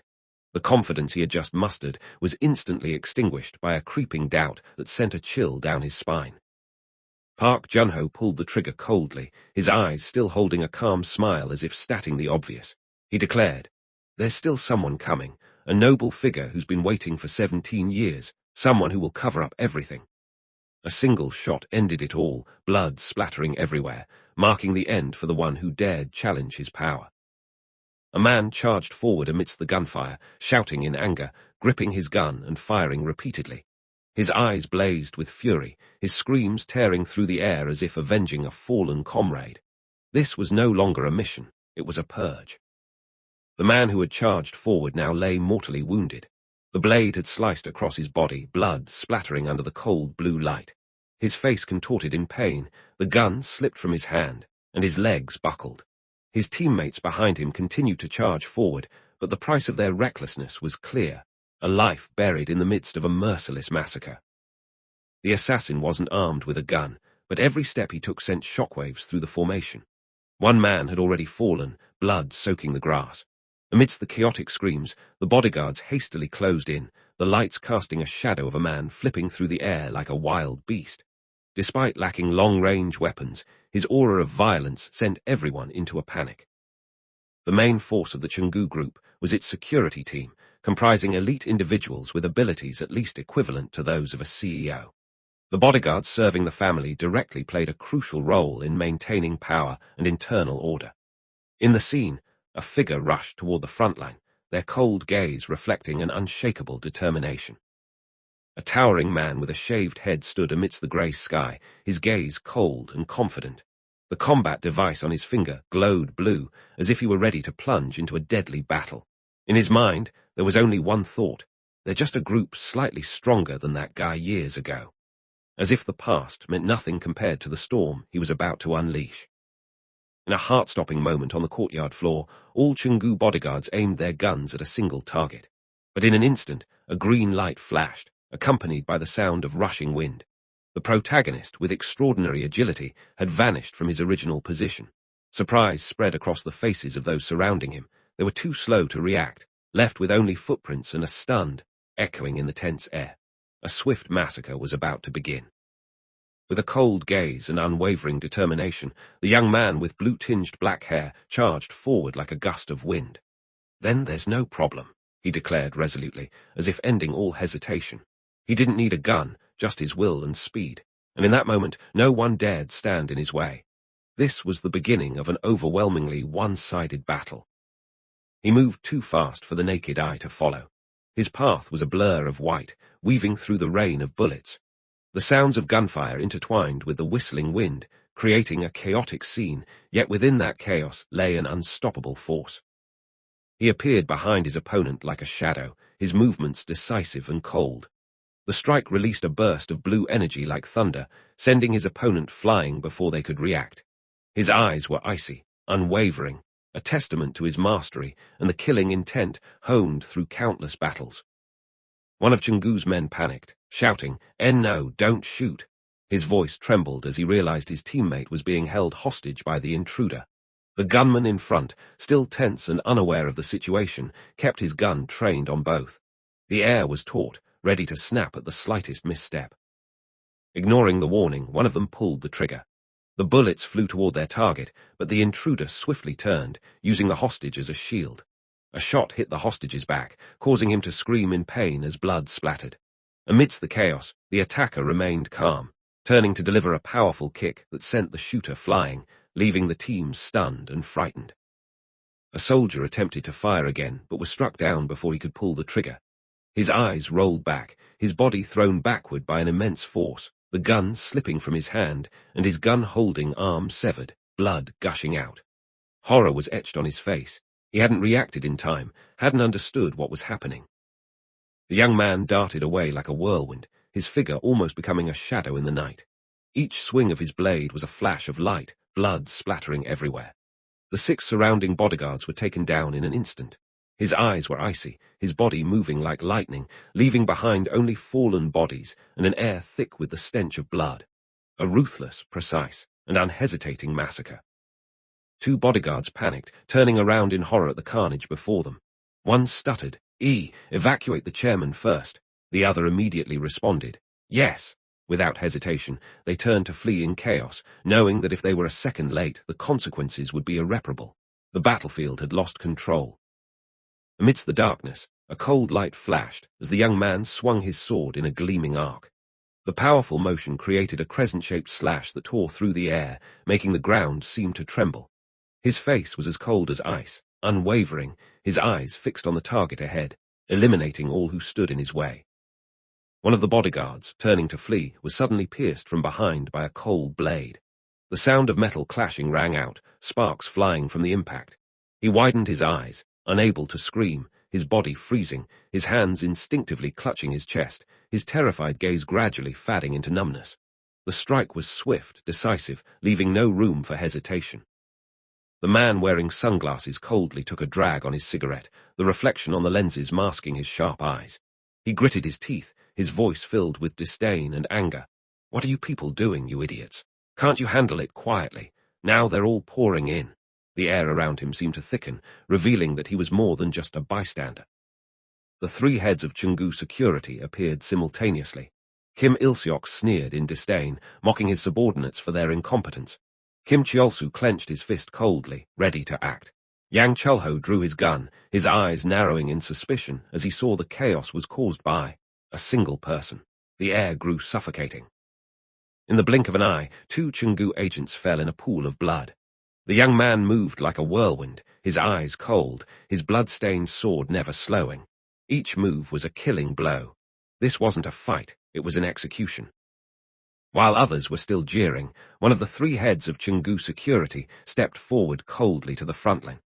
No orders were needed, no discussion, just a personal decision to end it all.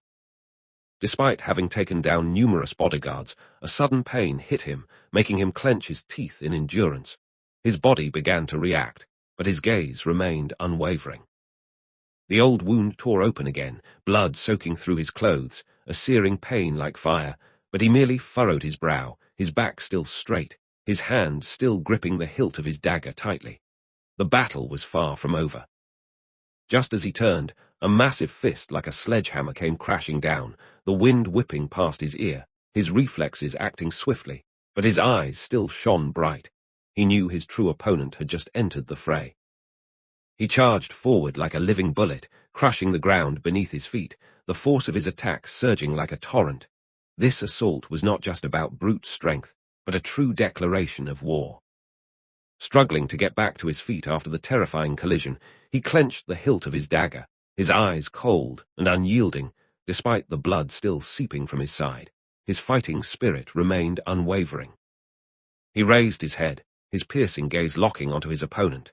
His deep voice echoed through the tense night air, a warning from someone who would not tolerate any intrusion into this sacred ground.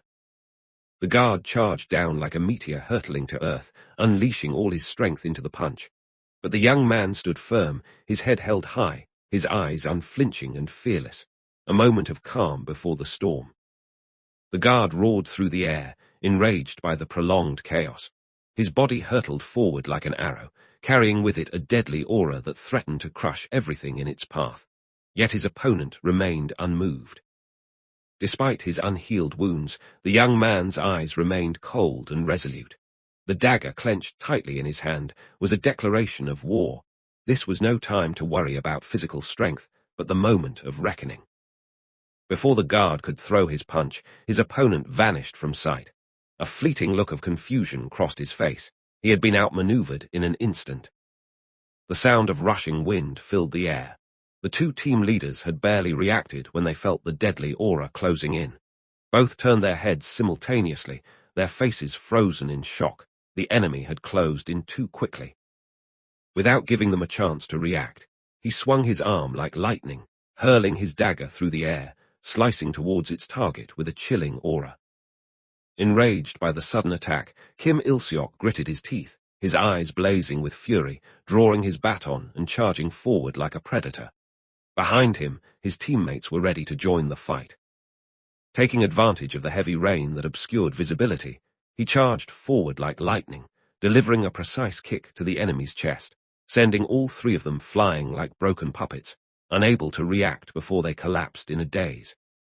The man had barely understood what was happening when a flash of steel appeared behind him, a short sword poised to strike, completely catching him off guard. The dagger sliced through the air in an instant, blood splattering everywhere. The young man's face remained expressionless, his eyes as cold as the blade in his hand, a fatal strike, with no unnecessary motion. In the silent night, the young man walked slowly towards the house, as if he had just completed a trivial task. Behind him lay the bodies of the fallen, blood staining the stone floor, the remnants of a merciless massacre. The young man's cold gaze lingered on the blood-stained dagger lying quietly on the threshold. The blood had not yet dried, but he had let go long ago, a sign that he no longer needed a weapon to finish things. The young man bent down to pick up the blood-soaked dagger, as if reclaiming a lost memory. His shadow stretched out across the threshold, carrying with it the stillness before the storm that awaited behind the door. The young man stood still in the courtyard, the moonlight reflecting off the blood-stained blade. Later than I expected, he thought to himself, then his cold gaze swept around. This silence is too unusual. The air seemed to freeze, signaling the approach of an impending storm. He stood motionless before the closed door. All traces had been erased, leaving only a chilling question echoing in his mind. How did they escape without him noticing? He slipped inside quietly, his eyes scanning the darkness swiftly. The dagger in his hand was clenched tightly, a clear sign. This time he had not come to talk. Blood still fresh, bodies scattered throughout the room. He stepped inside, dual daggers in hand, and a nonchalant voice echoed from within. "Oh, you're here." As if the massacre was just a routine reception. In the room filled with the stench of blood, he sat with one leg crossed over the other, as if he had just finished a dinner party. The gun still rested on his thigh, a faint smile on his lips. "Tough on you, take a break." The words were light, but the atmosphere was suffocatingly cold. In the room stained with blood, he stood frozen. His eyes remained cold, but his voice cracked out like a suppressed sigh. What the hell is going on here? It wasn't fear, it was because this wasn't part of the script he had prepared. Jin Jae-sung's lifeless body lay in a pool of blood, his eyes closed, still bearing a look of shock. No need to check, the man who once held immense power was now just a cold corpse. Jin Juhi's small body curled up in a pool of blood, her eyes tightly shut, her hand still raised as if protecting something. No breath, no hope, just an eerie silence. Jin Jongwon's forehead was smeared with blood, his eyes half closed, as if he couldn't believe what had happened. A sudden massacre, an unexpected end. Chairman Jin Gyuho, the man who once commanded an empire, now lay with his head tilted back, blood flowing from his forehead down to his tie. His eyes were wide open, as if unwilling to accept, as if he still wanted to say something, but it was too late. Darkness consumed his life in the blood-soaked, silent hall. As the members of the Jin family fell one by one in a chilling silence, Jin Chung, the eldest son of Chairman Jin Gyuho, suddenly appeared. With a cold expression, he mocked Taeha, the sole survivor, and hinted at the grudge from years ago. Taeha's eyes now revealed a mix of caution and suppressed anger. It seemed both knew the real battle was only just beginning.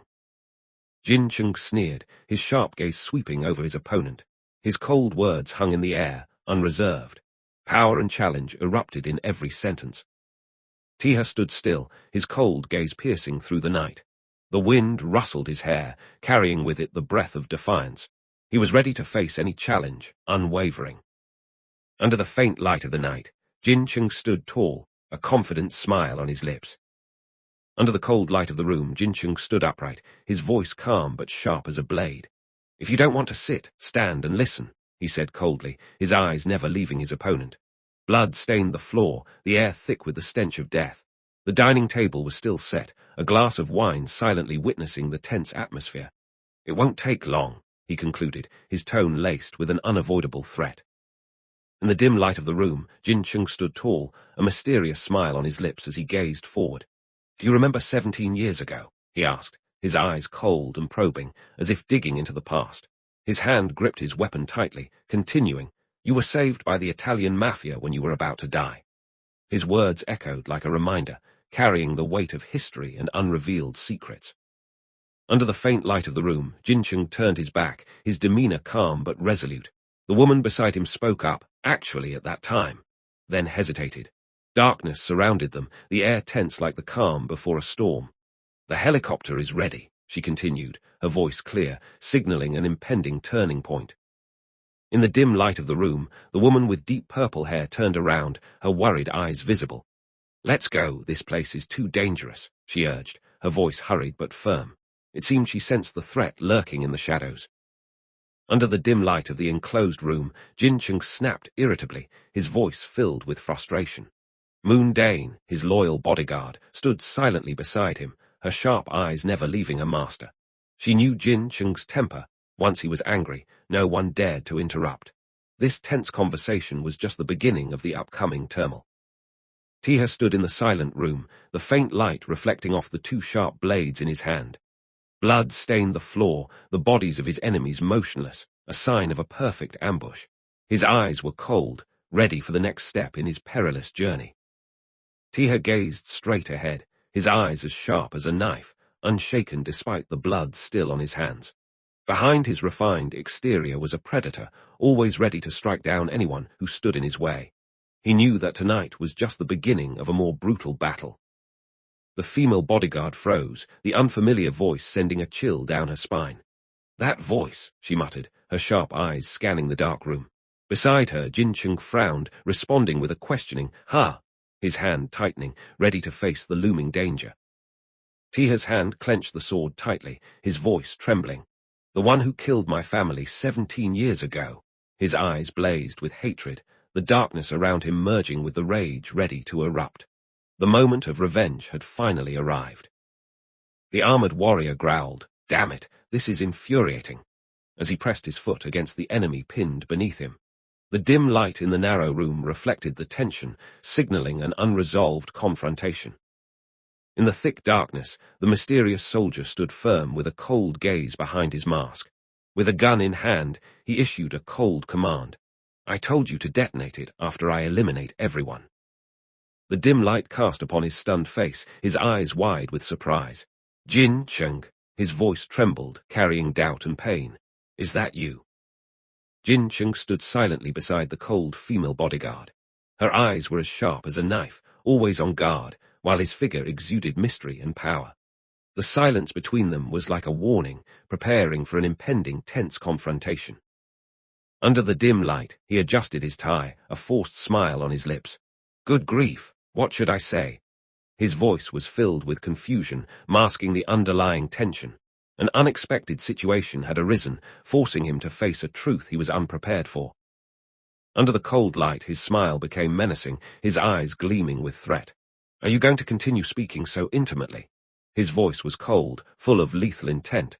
"Be careful, I'll make you wish you were dead." The tension escalated, the air thick with unyielding confrontation. In the dark gloom, Taeha gripped the sharp knife tightly, his eyes determined and challenging. "Bring it on," his voice rang out, resolute and confident. "I'm here to do just that." The atmosphere became as taut as a bowstring, ready for a decisive confrontation between life and death. The room was still stained with blood when Jin Chung suddenly erupted in anger over the way they addressed each other. He couldn't tolerate being treated without proper respect, even when the person across from him had single-handedly taken down his entire team of bodyguards. Amidst the chaos, Taeha's eyes locked intensely, pausing for a moment to piece together the fragments of his past that had been forgotten for 17 years. Jin Chung was far from foolish. He knew Taeha was alive, aware of the blood-soaked past in Salerno. But his silence for 17 years was the most puzzling part. Taeha's mind raced. If Jin Chung had known everything, why had he waited exactly 17 years to act? Everything seemed too coincidental, or was it all orchestrated from the start? No more hiding or pretending. Jin Chung gave the order to open fire. The game had officially begun. They didn't want to call it a coup. They just needed to act swiftly enough that no one would suspect a thing. They fabricated a reason, claiming Taeha was the one who sparked the bloodshed, to legitimize their final move to take the chairman's seat. The former subordinate now sneered, calling Taeha Old Master, a jab that twisted into the buried past. Taeha's eyes froze, his hand tightening around the hilt of his sword. While the past could be insulted, the blood spilled today would reclaim honor. The madman laughed as he pulled the trigger, the bullet whizzing toward the ceiling, a shot that declared war, opening the bloody dance of the night. Without hesitation, Taeha drew his sword, slicing through the bullet's path. a reflex as sharp as a predator counterattacking with primal instinct. The sword struck the bullet, sparks flying as the sound pierced the air. In that cold, sharp gaze, there was no room for error. The bullet fell to the ground, the smile on the man's face freezing. The counterattack had begun, swift, precise, and merciless. A kick launched like a storm, tearing through the distance. Taeha gripped his sword tightly, absorbing the powerful blow from the enemy who had just appeared. There was no room for error. Taeha gritted his teeth, his eyes blazing as he recognized the man before him, someone who had also been part of the tragedy years ago. The pieces were slowly falling into place. The man turned, his eyes arrogant, as he introduced himself. "I am Park Junho." His greeting was not a gesture of goodwill, it was a signal to begin a battle to the death. Taeha sprang forward like an arrow released from a bow, the sound of his kick echoing like a declaration of war. He was ready to face his enemy.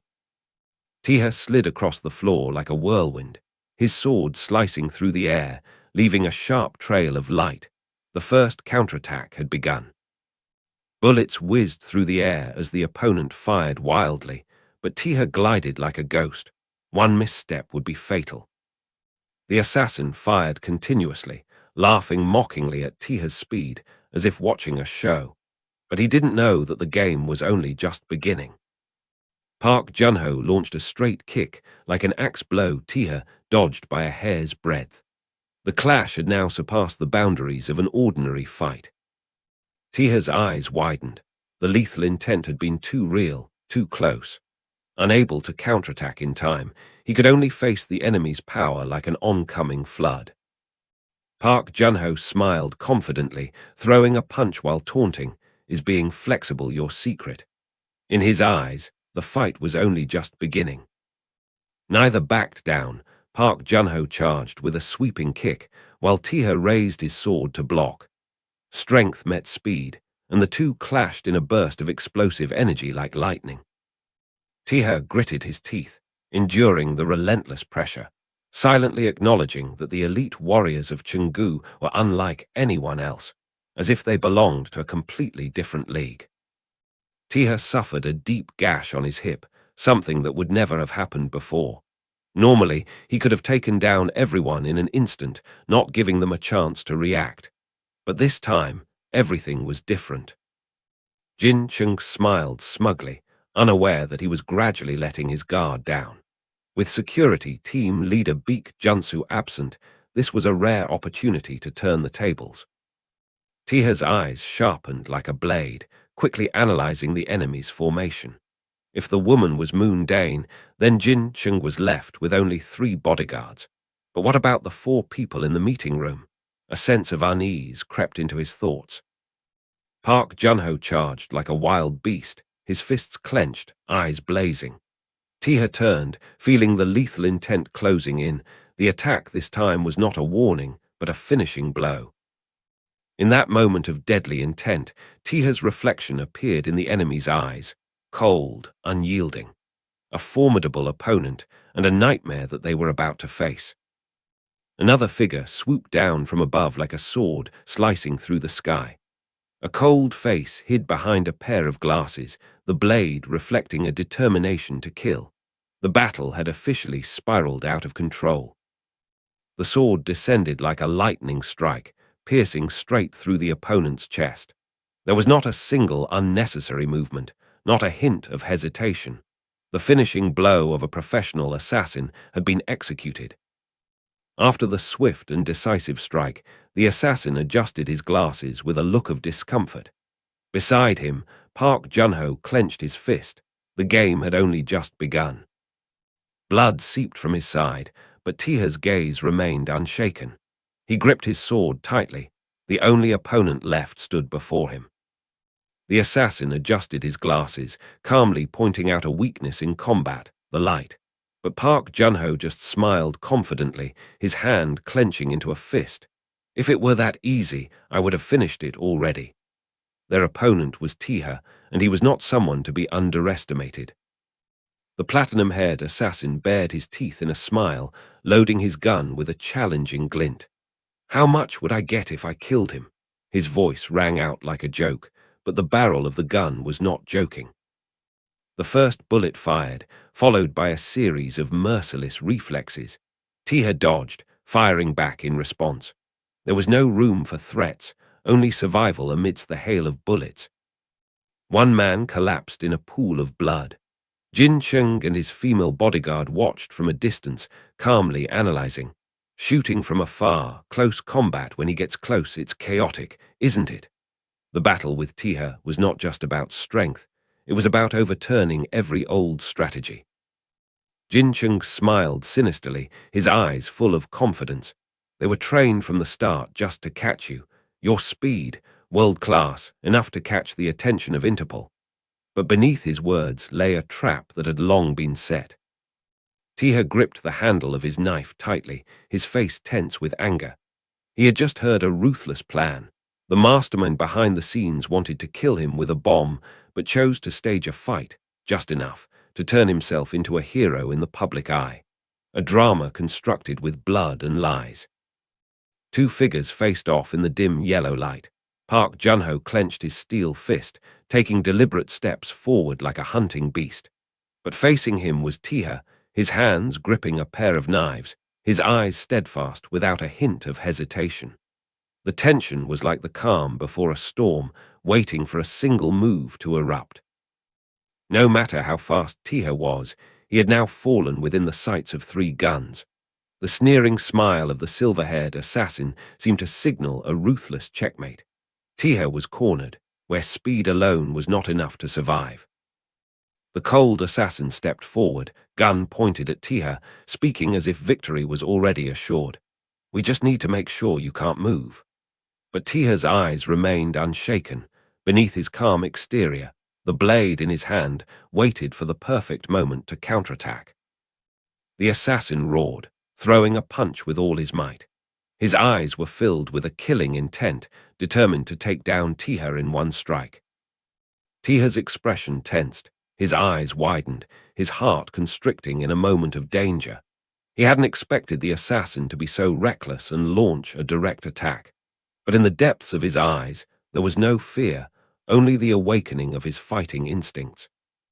Jin Chung smiled enigmatically, his eyes half praising, half probing. "Well done, Taeha." The praise was laced with hidden meaning, as if everything was part of a plan that only he knew. Taeha had survived, but he had also stepped deeper into a game he couldn't escape. The wall crumbled under the punch like a storm. Taeha was no longer holding back. All calculations, all pretenses were shattered in this violent moment. This was no longer a mission, but a clear declaration of war from someone who was once hunted. Taeha recalled 4 years ago. A familiar voice echoed in his chaotic memories. A woman with cold eyes and sharp questioning. "Jin Taeha, what are you trying to do?" To her, Taeha's plan was absurd, but to Taeha at that time, it was the start of a path he couldn't turn back from. A horrific scene painted in blood, corpses nailed to the wall, the room drenched in red. The blonde man standing before this scene merely barked coldly. "I told you to deal with the traitor, not to create art." The punishment had far exceeded its target, revealing the loss of control among the assassins and the ruthless atmosphere surrounding the organization. The bloody scene was too much for them to bear. The brown-haired woman cursed under her breath and vomited a glittering rainbow, a humorously sarcastic reaction. Those behind her couldn't hide their horror either. The interplay between violence and dark comedy left the audience both chilled and forcing an awkward laugh. A voice from behind spoke up, filled with resignation. "How many times has this happened?" Before them lay a blood-soaked scene, with traces of violence on the chairs and carpet. "You could have handled it quietly, at your own pace."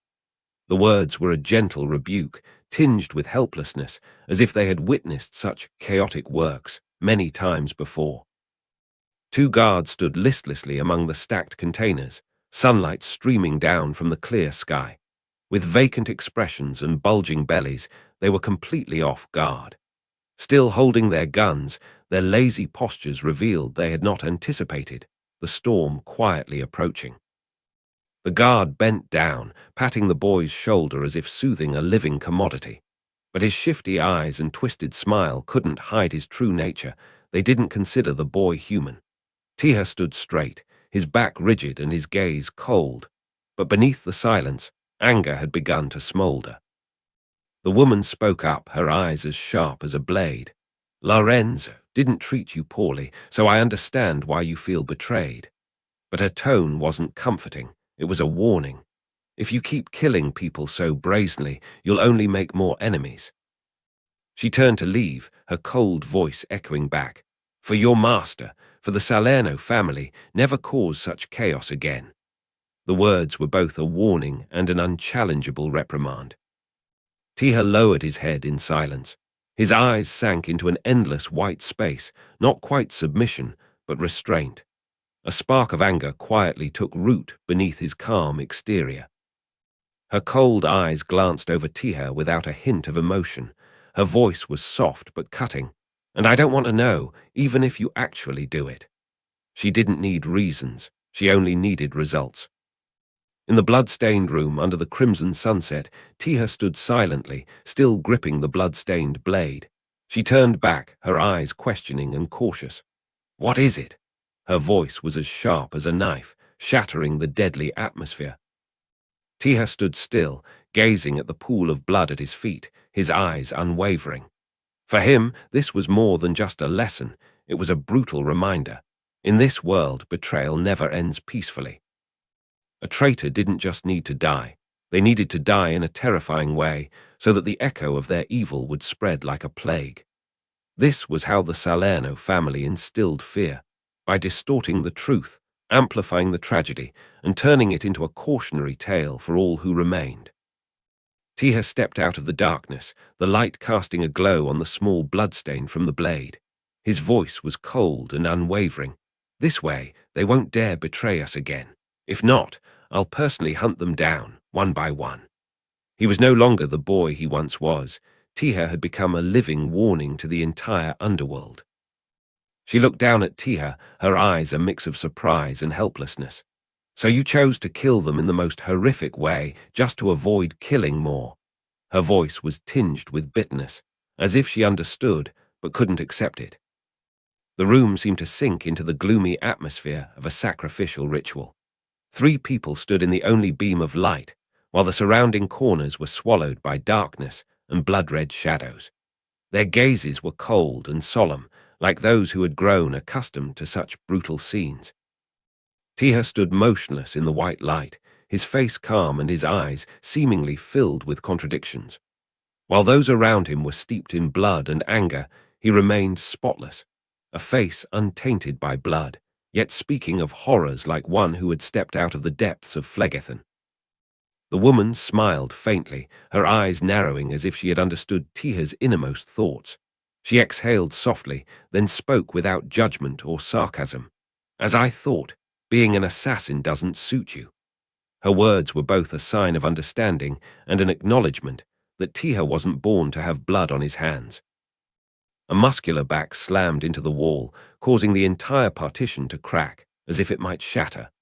A flash of blue light burst forth in the collision, making the scene even more intense. A powerful strike had just been unleashed, leaving the opponent no chance to react. There was no need to see the face. This was a declaration of power through action. Blood splattered in the dazzling light. The strike had been not only decisive, but also ruthless. The man took the full force of the blow to his face, his head snapping back, his initial arrogance lost. It was a brief moment, but enough to turn the tide. Jin Cheng and his female bodyguard stood frozen, their eyes fixed in shock at what was unfolding before them. Neither could have anticipated the sudden turn of events. Their intended prey had counterattacked with unrelenting ferocity. The astonishment stemmed not just from the display of strength, but from the cold, calculating gaze of the one who had struck. Thrown against the wall, Taeha gritted his teeth as he struggled to his feet, dual daggers in hand. Blood soaked through the wound on his side, yet his gaze remained unflinching. Though his body was on the brink of collapse, he was ready to continue fighting. This was no longer a battle for survival, but an affirmation. The once victim had now become the harbinger of death. A single tear fell silently from Taeha's eye, not from pain, but from memories.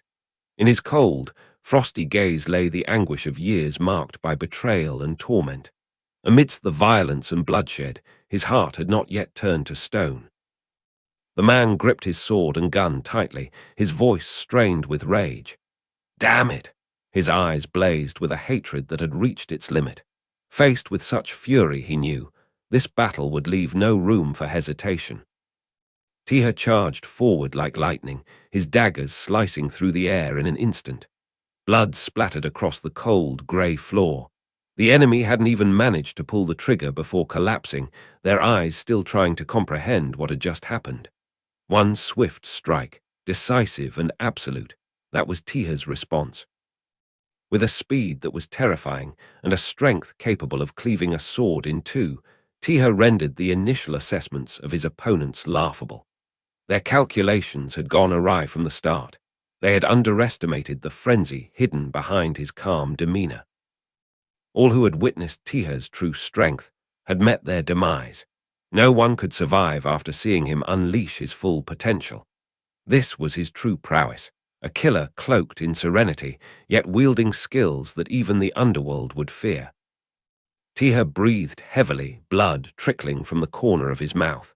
The physical pain was overshadowed by the weight pressing upon his heart. He knew he had exceeded his limits, but it was this that had allowed him to survive. Panic-stricken screams echoed through the hallway as a subordinate rushed in, his hand trembling as he clutched his gun. Everything had unraveled too quickly. None of them had been warned about the nightmare unfolding within. The silver-haired man stood with his hands clasped behind his back, his cold, piercing gaze fixed into the distance. He called out to his associate in the darkness, "Moon Dane." Without needing to turn around, his voice was enough to tense the atmosphere. "Get the young master out," he commanded, his voice calm yet unyielding. Moon Dane turned around, a flicker of hesitation in her eyes, but she didn't protest. "I'll follow after." The air grew thick, foreshadowing something ominous.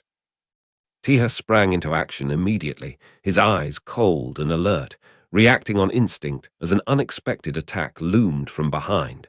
A dagger flashed in the air, mere inches from his neck. The sudden situation forced him to muster all his speed. There was no time for hesitation. Taeha suddenly realized Jin Chung was making his escape. His consciousness screamed in denial. He couldn't let him get away. His eyes blazed with killing intent. All surrounding sounds were muffled, leaving only his racing heartbeat and a singular goal: to stop Jin Chung at all costs. The female bodyguard froze for a moment upon hearing the scream echoing from behind. She quickly turned around, her eyes filled with alertness and concern. No need to ask, she understood. Something beyond their plan had occurred, and the man named Taeha had lost his composure. Taeha charged forward like a tempest, delivering a precise kick to the assassin who had been about to draw his gun. The man's body was flung back, crashing to the floor along with his gun. Everything happened in a flash. No time to defend, no chance to retaliate. Jin Chung reacted with surprise upon hearing the noise or sensing something amiss. The tense expression and the light from behind highlighted the escalating situation, indicating that Jin Chung had begun to sense danger closing in. Taeha roared with anger, "Where do you think you're going? I'm still here." A strong declaration, not just a reaction, but a statement refusing to be underestimated or left behind. His cold gaze and resolute expression erupted in a decisive moment of the battle. The door swung open, a calm voice resonating through the blood-stained room. "Long time no see, young Master Taeha." Taeha gnashed his teeth, blood still fresh at the corner of his mouth, his eyes blazing with extreme anger. "Beak Junsu." Taeha shouted in despair and indignation, his daggers raised high, charging straight at the one who blocked his path. "Get out now." Taeha's ultimate technique was stopped in an instant by just 2 fingers. Shock was evident in his eyes. Baek Junsu smiled with a hint of killing intent, his hand still gripping Taeha's dual daggers as if they were child's play. With a cold and appreciative gaze, he said, "You've grown up. I, Baek Junsu, officially acknowledge you." Baek Junsu launched a sharp counterattack. The old man's arm seemed to turn into a shadow, piercing through Taeha's attack and sending him flying backward. Taeha hadn't reacted yet when the dagger was knocked out of his hand, blood splattering everywhere. On Baek Junsu's face was a cold smile, ruthless yet proud. Baek Junsu's strike not only sent Taeha flying, but also caused his body to violently shake from the inside. His ribcage felt like it was being crushed, his heartbeat pounding strongly and rapidly, creating a suffocating tension. The difference in strength between the two generations was frighteningly clear. Taeha spat out a mouthful of blood, his body unable to withstand the aftermath of Baek Junsu's strike. The pain tore through his chest, blood gushing out of his mouth as a living proof of his helplessness against a legend. Baek Junsu gripped the dagger tightly, his cold eyes flashing with a hint of pity. With a light twist of his hand, he broke the blade into pieces, as a definitive declaration that the battle was over. "However, this is the end," he said coldly, as if pronouncing a death sentence on Taeha. Baek Junsu's powerful kick landed on Taeha's abdomen, causing his body to bend in pain. Without any hesitation or mercy, only the absolute superiority of a seasoned killer over a young man still driven by a desire for revenge. The strike sealed the end of Taeha's last hope for resistance. Taeha's body rolled on the floor, blood staining the area as a testament to the brutal kick. Baek Junsu stood there, calm as if everything was predetermined. No words were needed. His cold gaze was enough to plunge the surroundings into a deadly silence. A one-sided battle was nearing its end. Baek Junsu paused, his eyes narrowing in confusion as he noticed a tear in his sleeve. Although it was just a small cut, it was enough to make the man who had declared the battle is over take a second look. A flash of surprise, and perhaps admiration, crossed his eyes. Baek Junsu stepped forward, coldly calling out, "Get up, Haejeong Junhyuk, I know you're still alive." There was no pity or hesitation in his eyes, only contempt for someone trying to play dead in front of him. Blood still stained the floor, but Junsu wasn't concerned. To him, the game was just beginning. Haejeong Junhyuk sprang up with an awkward smile, scratching his head sheepishly. "Whoa, Tilda, I was so scared I almost died, Tilda." His tone was light, as if the life-or-death battle just now was just a joke. But behind his playful eyes was a vigilance that hadn't diminished. He knew the person he was facing wasn't someone to be taken lightly. Baek Junsu turned his back and walked away, his calm voice echoing down the blood-stained hallway. "This place is about to blow. Get Moon Yeongmin out." Without looking back, he gave the order as if everything was under his control, no longer just a killer, but the one deciding the outcome. Taeha was thrown to the floor like a discarded object, lying motionless in the vast room. The angry gaze was gone, replaced by distant screams and an encroaching cold silence that was gradually swallowing all sound.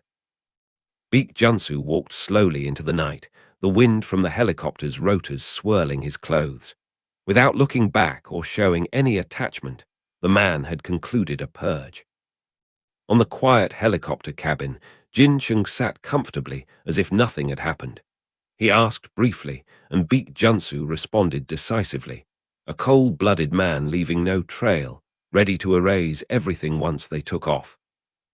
Jin Chung urged hastily, his face excited, as if he had just escaped a thrilling game. Baek Junsu remained calm, ordering the helicopter to take off with a voice that didn't waver. The aircraft began to shake, carrying the two men behind the bloodshed away from the scene. Baek Junsu calmly put on his headphones, his eyes still cold as usual. With a simple command, he ordered the cabin door to be closed, as if he was afraid of dust, not the crimes behind. Jin Chung smiled excitedly, his eyes gleaming with madness. He didn't want to leave, not before witnessing the hellish scene he had been waiting for. The helicopter began to take off, its rotors swirling in the night.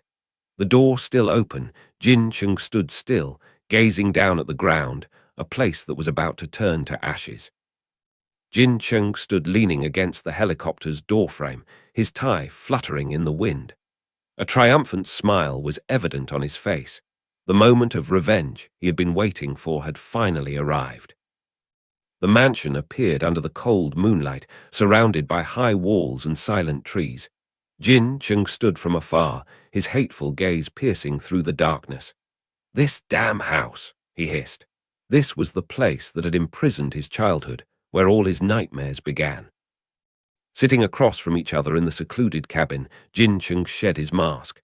His voice was icy, always preaching about family, about bloodline. It's all just a lie. Beside him, Moon Dane remained silent, just listening. The truth is, they fear losing power. That's why they cling to it with blood, not with faith. Taeha screamed in despair, his voice tearing through the space that was gradually being consumed by the helicopter's engine noise. His eyes blazed with anger and helplessness, as if trying to hold on to everything. But the figure had already left, without looking back. Baek Junsu sat calmly in the helicopter cabin, his cold eyes fixed ahead. Beside him, Moon Dane gripped her seatbelt tightly, listening silently. Baek Junsu's voice came out heavy, sarcastic. "Family, kinship, it's all just a lie." He asserted that the so-called bloodline was merely a cover to maintain power. The air in the cabin sank, reflecting the bitter reality of a world where even blood ties were exploited for political gain. A moment that clearly reflected Jin Chung's cold nature and arrogant attitude after witnessing the fate of someone he deemed weak and pitiful. Jin Chung smiled triumphantly, straightening his tie as if declaring victory. After all the calculations, he was now unapologetically ambitious. He would personally change the Chungu group with blood, power, and betrayal. The Chungu mansion was engulfed in a sea of flames. A deafening explosion tore through the night, permanently erasing all traces of the old generation. Jin Chung had struck, and this was the beginning of a new era. Taeha lay motionless on the cold tile floor, blood staining the area around his wound. The explosion echoed from afar, like a final farewell to someone who had once stood at the center of a storm but couldn't change their fate. Taeha lay gasping among the ruins, his dull eyes looking up at the scorched ceiling. The sound of the helicopter reverberated through the air thick with gunpowder, closer, clearer. In the depths of his eyes, a glimmer of light flickered, on the boundary between life and despair. The last glimmer of light in Taeha's eyes.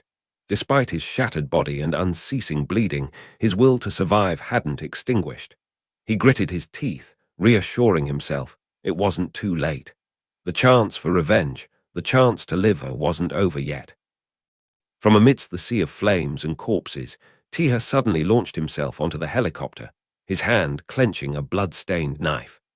Under the fiery glow reflecting from the explosion, his back seemed to transform into a demon risen from the dead, accompanied by a scream that tore through the sky. No one was to leave without paying the price. At the edge of the helicopter cabin, Jin Chung stretched, breathing out in relief amidst the fiery wind, as if the hellish scene behind was just a gentle breeze. In the light of the flames below, his smile became twisted, radiant yet venomous to the point of being terrifying. From the midst of the fiercely erupting flames, Taeha shot onto the helicopter like a surviving arrow. Amidst the earth-shattering explosion, he still managed to utter a cold remark, as if he had orchestrated the destruction behind him. Taeha charged into the helicopter cabin in an instant, his eyes still burning with fury. Ahead of him, Jin Chung still wore a triumphant smile, ordering the helicopter to head towards the headquarters urgently, completely unaware of the deadly threat that had just survived hell and was right behind him. The knife blade pierced through Jin Chung's calf in a flash, blood spurting out to stain his white pants red. The sudden pain cut off the arrogant smile still on his face. Jin Chung's scream tore through the air, his face distorted in pain and horror. Blood pulsed with each heartbeat, and fear finally manifested. Baek Junsu and Moon Dane turned their heads simultaneously, their shocked gazes piercing through the helicopter cabin. The cry of "Master" echoed, shattering their pretended calm, for the nightmare from the sea of flames was approaching, bringing with it unprecedented wrath. Taeha rose from the brink of death, his blood-stained hand clenching a dagger that stabbed straight into Jin Chung's thigh. In the flickering light and the swaying helicopter cabin, Jin Chung screamed in terror, but Taeha's eyes had lost all humanity. Taeha screamed, his voice trembling with the pain in his chest and mind. The hand that gripped Jin Chung's neck was not just driven by the hatred of a son who lost his family, but also by outrage against the one who betrayed his own bloodline. The scream tore through the helicopter cabin. Blood splattered everywhere as Taeha's dagger pierced Jin Chung's calf, a counterattack that was unimaginable against the one who had brought despair to both their families. Blood stained half his face, his eyes blazing with hatred. Taeha roared as if tearing through the night sky. A vow of life and death erupted in the burning helicopter cabin. "Jin Chung, I will definitely kill you." Moon Dane quickly drew her gun, moving forward with a determined gaze. She raised her gun, ordering firmly, "Step back." Her voice was not shaky, but urgent. Jin Chung roared in anger, his eyes wild. "Shut up! Give it to me!" He snatched the gun from Moon Dane's hand, not giving her a chance to resist. The situation on the helicopter immediately descended into chaos. Taeha clung to the helicopter door in the night sky, his body covered in blood, but his eyes still burning. However, facing this will to survive, Jin Chung just looked down, laughing disdainfully. "You think you're the protagonist of this story?" As if everything that was happening was within his control. Jin Chung didn't need to hide his arrogance anymore. He aimed the gun straight at Taeha, who was clinging to the helicopter door, his eyes blazing with madness. "Sorry, but you're not the protagonist," he roared, pulling the trigger without hesitation. "I am the protagonist here, you wretch." Each bullet was like a declaration to end the last hope of his challenger. Taeha, his body full of wounds, his shirt stained red with blood, fell freely through the air. The bullets that had pierced his body were still hot, but his eyes remained resolute, burning with determination. His hand clenched the dagger tightly. He didn't collapse, but was just preparing for a final counterattack. Despite gravity and the bleeding wounds, Taeha stretched his hand towards the helicopter that was moving away. Between the night sky and the howling wind, the dagger still clutched in his right hand. His eyes didn't look down into the abyss, but were fixed on the target in the sky. This was not the end. This was the final counterattack. The helicopter shook violently in the night sky as the sound of gunfire suddenly erupted from behind. In the cockpit, the pilot frantically sent a distress signal to Chunggu Hospital. But no one knew the real nightmare was still chasing from behind. Between the dark night sky, two helicopters rushed towards the city. Under the faint moonlight, the shadowy figures were still persistently pursuing, dragging out an unending revenge. Taeha's body plunged downwards like a broken arrow, piercing through the forest canopy in the cold night. No one called out his name now, only the howling wind and the merciless gravity took him. The night wind howled through the dense trees in the quiet neighborhood. No one knew that a life was falling from the sky, bringing with it a silent scream and an unfinished tragedy.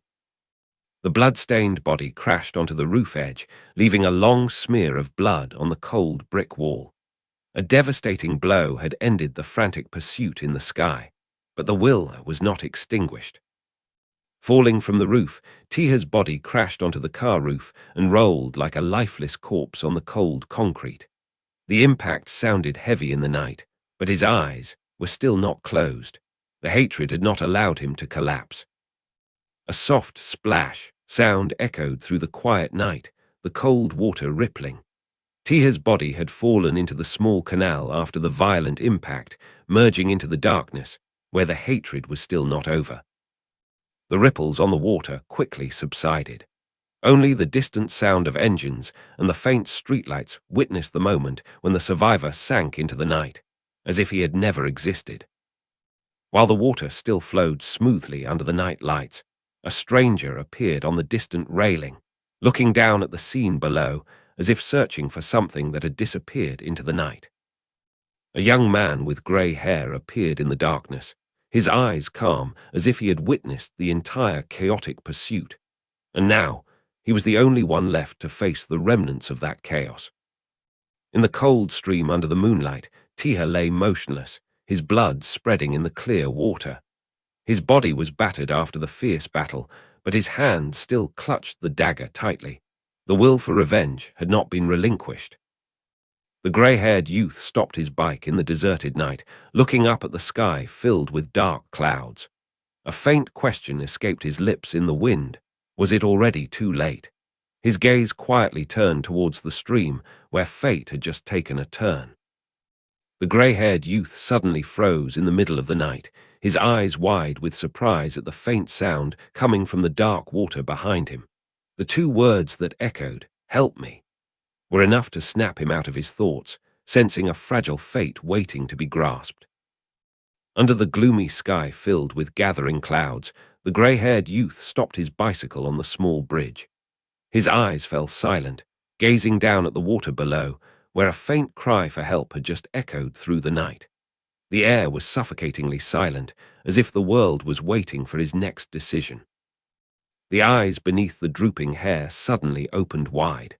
From the empty gaze, a spark of determination arose, not of surprise, but of resolve. He had heard, and he had chosen. In the still water, the faint whisper seemed to echo from the depths. "Sa, Vi," a desperate cry on the brink of life and death, heard by no one except him. In the dark, cold water, Taeha's blood-stained body floated silently. His eyes opened slightly, his lips barely moving with a faint plea, "Save me," like a final cry for help in a long, desperate night. Although his body was numb and blood spread in the icy water, Taeha's eyes still burned with a flame of unyielding determination. He had not accepted defeat. In that weak breath, the final whisper was still a fierce longing to live. "Please, save me," as if affirming that this revenge was not yet over. An 11-minute recording played, the man's voice dripping with desperation as he repeatedly begged for help after failing the competency test for the third time.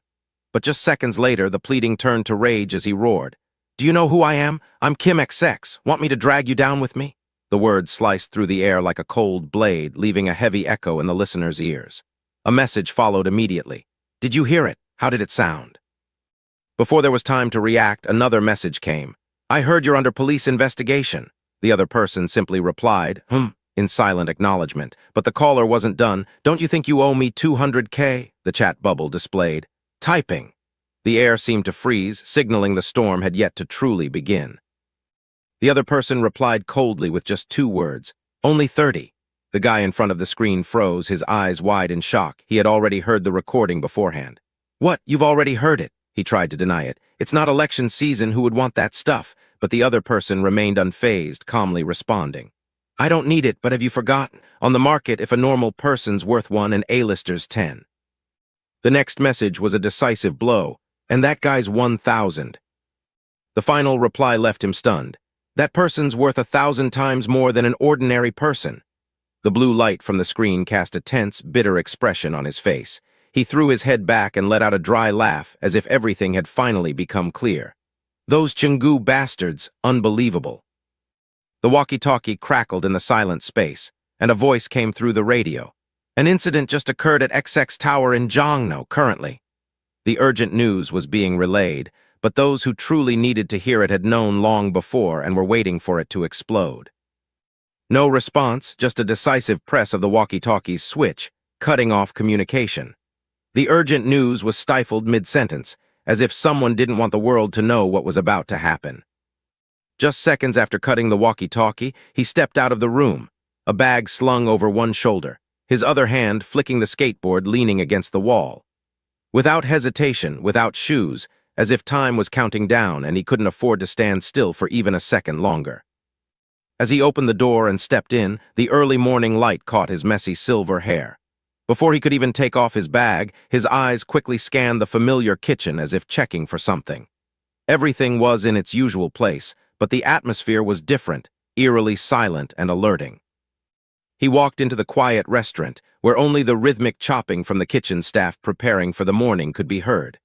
No one noticed his arrival, but his presence seemed to weigh down the entire room.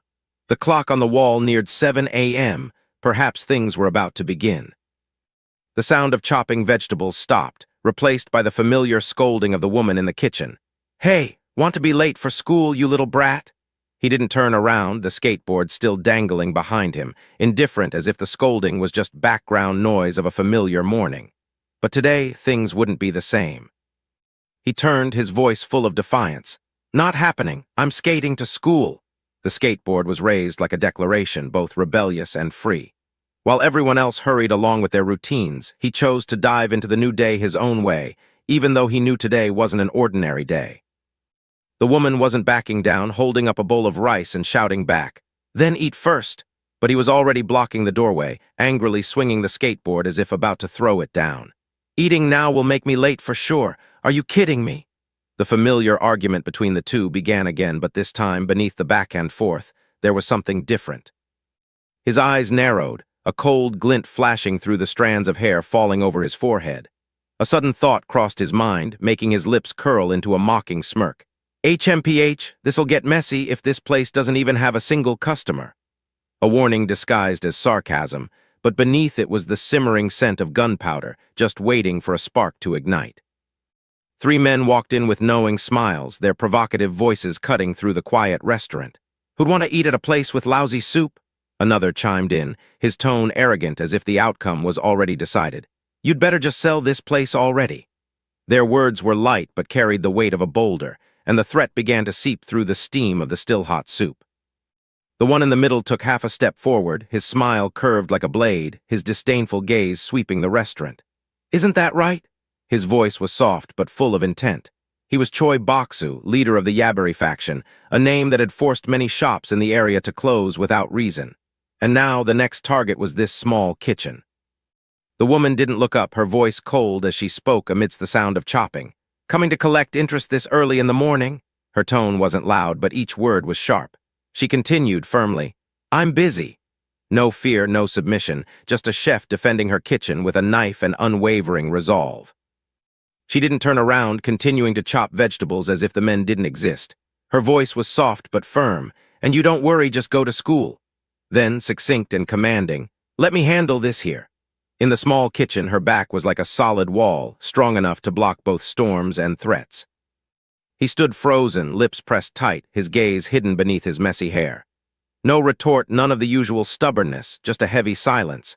His heart clenched at her words, because he knew the back shielding him had been bearing it all alone for far too long. Choi Boksu smirked, reaching into his vest, not to adjust it, but to pull out a thin, gleaming knife freshly sharpened. "Don't jump to conclusions," he said, his tone still teasing but his eyes icy. "After 2 months of waiting, our patience has run out."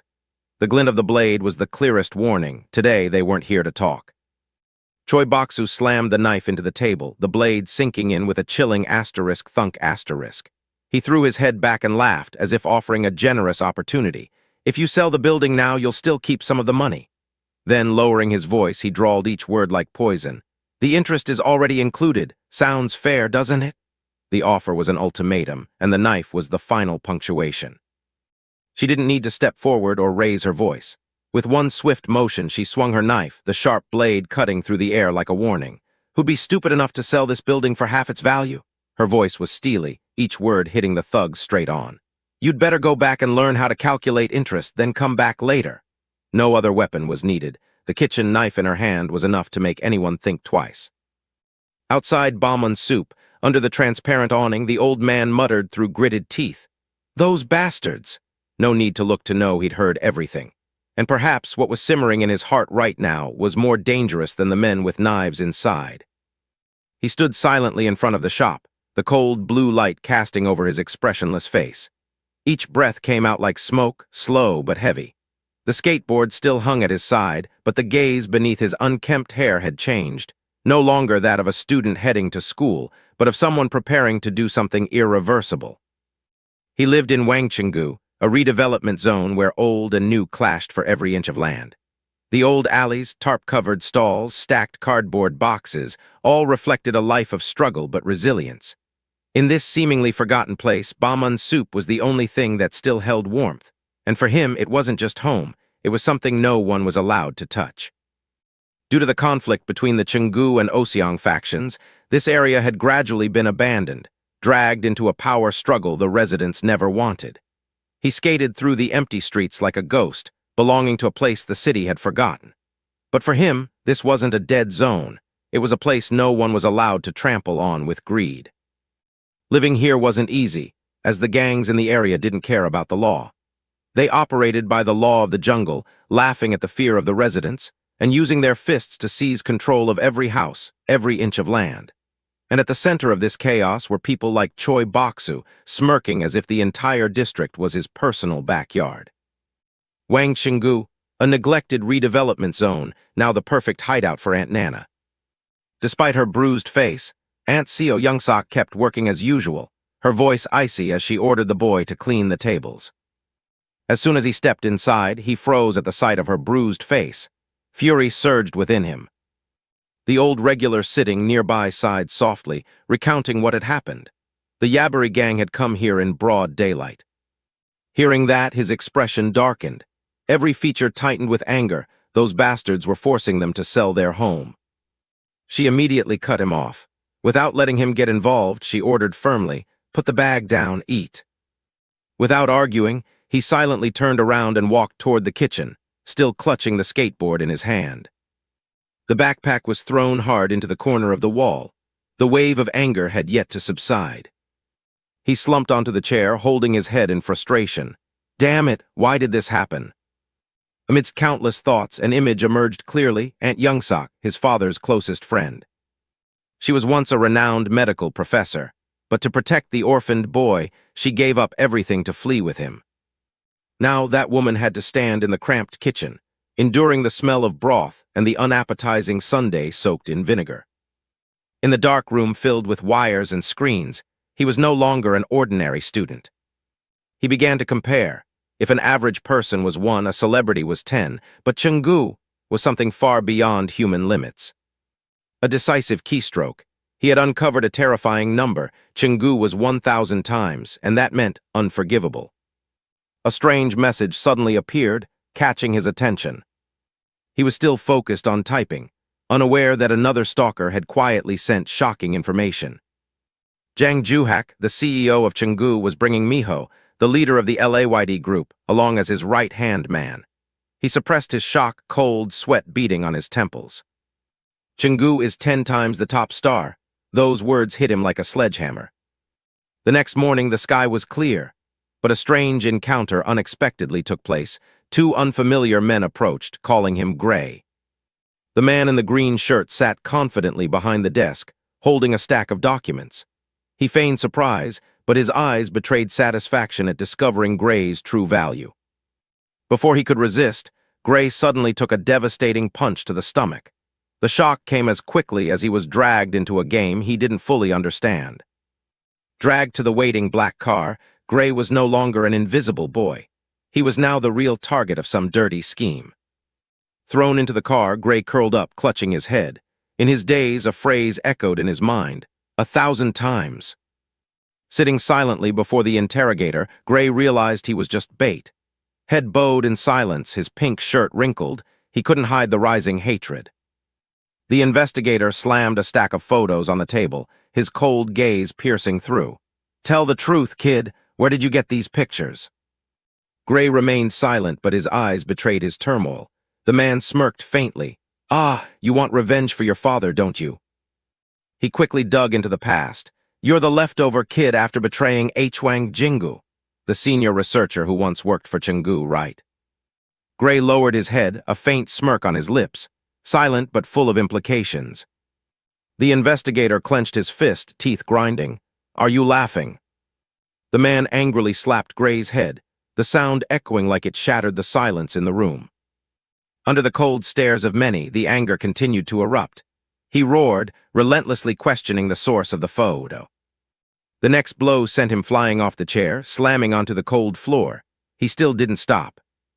He lay sprawled on the tiled floor, blood trickling from his lip, but a mocking laugh still softly rang out, silencing the room.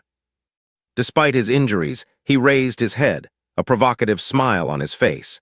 His voice dripping with sarcasm, he mocked the man who had just beaten him as a rotten old man desperate for money. While everyone was still busy talking, an urgent message suddenly arrived. The man in the blue shirt stood still, his eyes hardening. A crisis had just erupted amidst the chaos. His expression shifted with suspicion. Whether out of worry or anger, he spoke carelessly, but his eyes began to dart around. Without hesitation, he coldly ordered, "Bring the hammer," a simple command that instantly froze the air. This was no longer an interrogation. Now he sat on the victim, raising the hammer and growling like a beast. "Want me to knock all your teeth out?" But just then a frantic call rang out.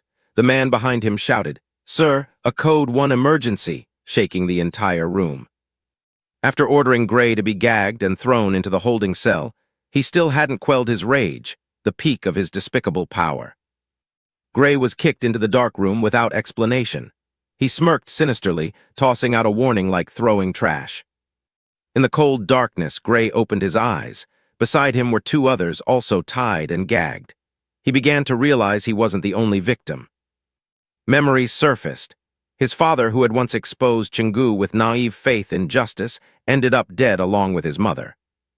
The accident was fabricated as a mishap, but Gray knew better. It was the price of truth in a world full of lies and rotten power. Bound tightly, he could only bow his head in the darkness, helpless to the point of despair. Just because he wasn't strong enough, he could do nothing but endure the humiliation. No matter how big the secret he held, before oppressive power it became meaningless. His clenched hands could only tremble in silence. A small sound made the two others look up. A strange young man appeared in the room, suddenly tensing the atmosphere. A shout came from outside. "Raid!" Chaos erupted, followed by screams and intense gunfire. "You lunatic, what are you doing here?" a crazed voice shouted. "Die!" Everything signaled the impending storm of fury.